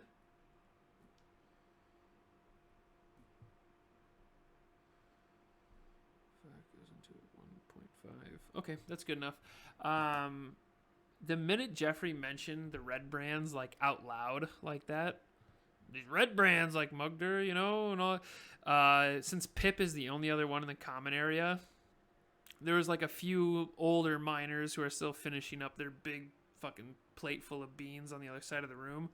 But Pip's kind of centered in the middle at the counter. And as you guys start talking about the Red Brands like that, his eyes get really fucking big, as if Jeffrey just walked in and took a shit on the table. His eyes get really big looking over at you guys. And then you guys all kind of notice that. The tension gets really thick as Pip looks over at you guys, and then there's a Pip. I'm sorry, that's not Toblin's voice at all. It's Pip, lad, come bring out the food. And then the little boy just like hops off the seat, and he grabs this big tray that's like almost bigger than his little wingspan can carry. He waddles it over to your table and he sets it down, and he gives you guys the two of you that had ordered. He drops down 2 just massive, like, I love this part of D&D. It's just a big ass English breakfast, just like beans and bacon and fucking bangers and some potatoes. That's like brown gravy on shit. Just it's massive, and you can tell that this industry, this inn, does not get a lot of business, and they're really trying to like provide awesome customer service to get that name out. Yeah. I'm gonna grab the little boy before he goes. Jeffrey first. What was that? I'm gonna grab Pip before he goes, because we all saw the look in his eyes you when I did. said that. Yep. And Orin, what did you say? Orin's just gonna start shoveling food in his mouth because he's just got that like mentality, like, I just fucking work here, dude. Yeah. I need 10,000 grab calories a day Pip to and not pull pass out. Pull him aside and say, He very reluctant, as you like reach out and grab him. He moves towards you, but he like, it's like he almost walks back. He walks over to you like a crab, like a sideways, like, you know. I'm gonna grab him and just like I'm gonna take out 2 gold and put him in his hand and say, "You seem to know something about these Red Brands." And I'll say it quietly.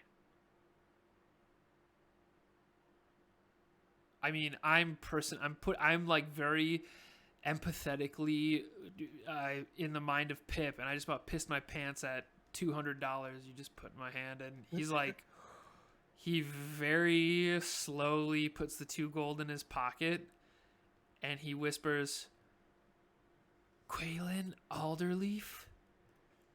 Her son Carp said he found a secret tunnel in the woods. But the Red Brands almost caught him. I was going with him, but I got scared. And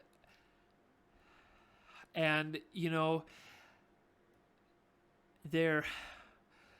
we found a secret tunnel. I don't think anybody knows about it." Where is this tunnel located? If you take this road that the Stonehill's on, and he does this like horizontal, like showing like the street that they're on right now, and you go east, there's that really big manor building on the cliff, on the hill. Okay. The forest south of that is where we found this like stinky tunnel, and we think it goes into the manor.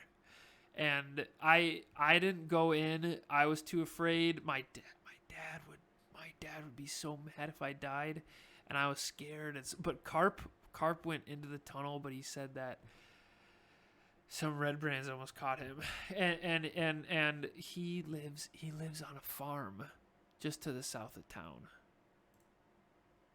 Orin will gonna hear that whispering, and he'll gonna lean in, and he'll be like, "Don't worry about that.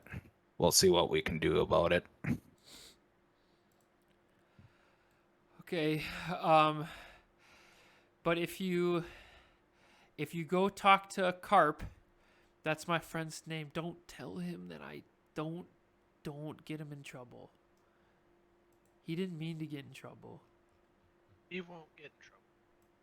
Hey, listen, guys.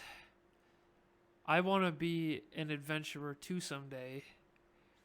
So I know what you guys are going through. I know it's got to be, being brave. Part of being brave is being scared but doing it anyways. And that's what my dad taught me. I think you guys, if you had to do anything here, you should go kill those red brands first. They come in here and they one time punched my dad. And if I was bigger, I would have punched him right back. I will, as he says he wants to also be an adventurer, I grab him and Billy Madison him. For the love of God, cherish it. You stay as long as you can. A day after he's died twice. No, I'm gonna pull out my extra amulet that I have, which What? is. You got a spare amulet? It's got massive amounts of PTSD. I have an amulet which is the shape of like an Egyptian styled eye. Okay. And I'm gonna put it in his hand and close it, and say, if you plan on becoming an adventurer, may Helm guide your way and protect you. Helm. Whoa. Thanks, mister! And then he just runs away. But that is where we're going to end it tonight.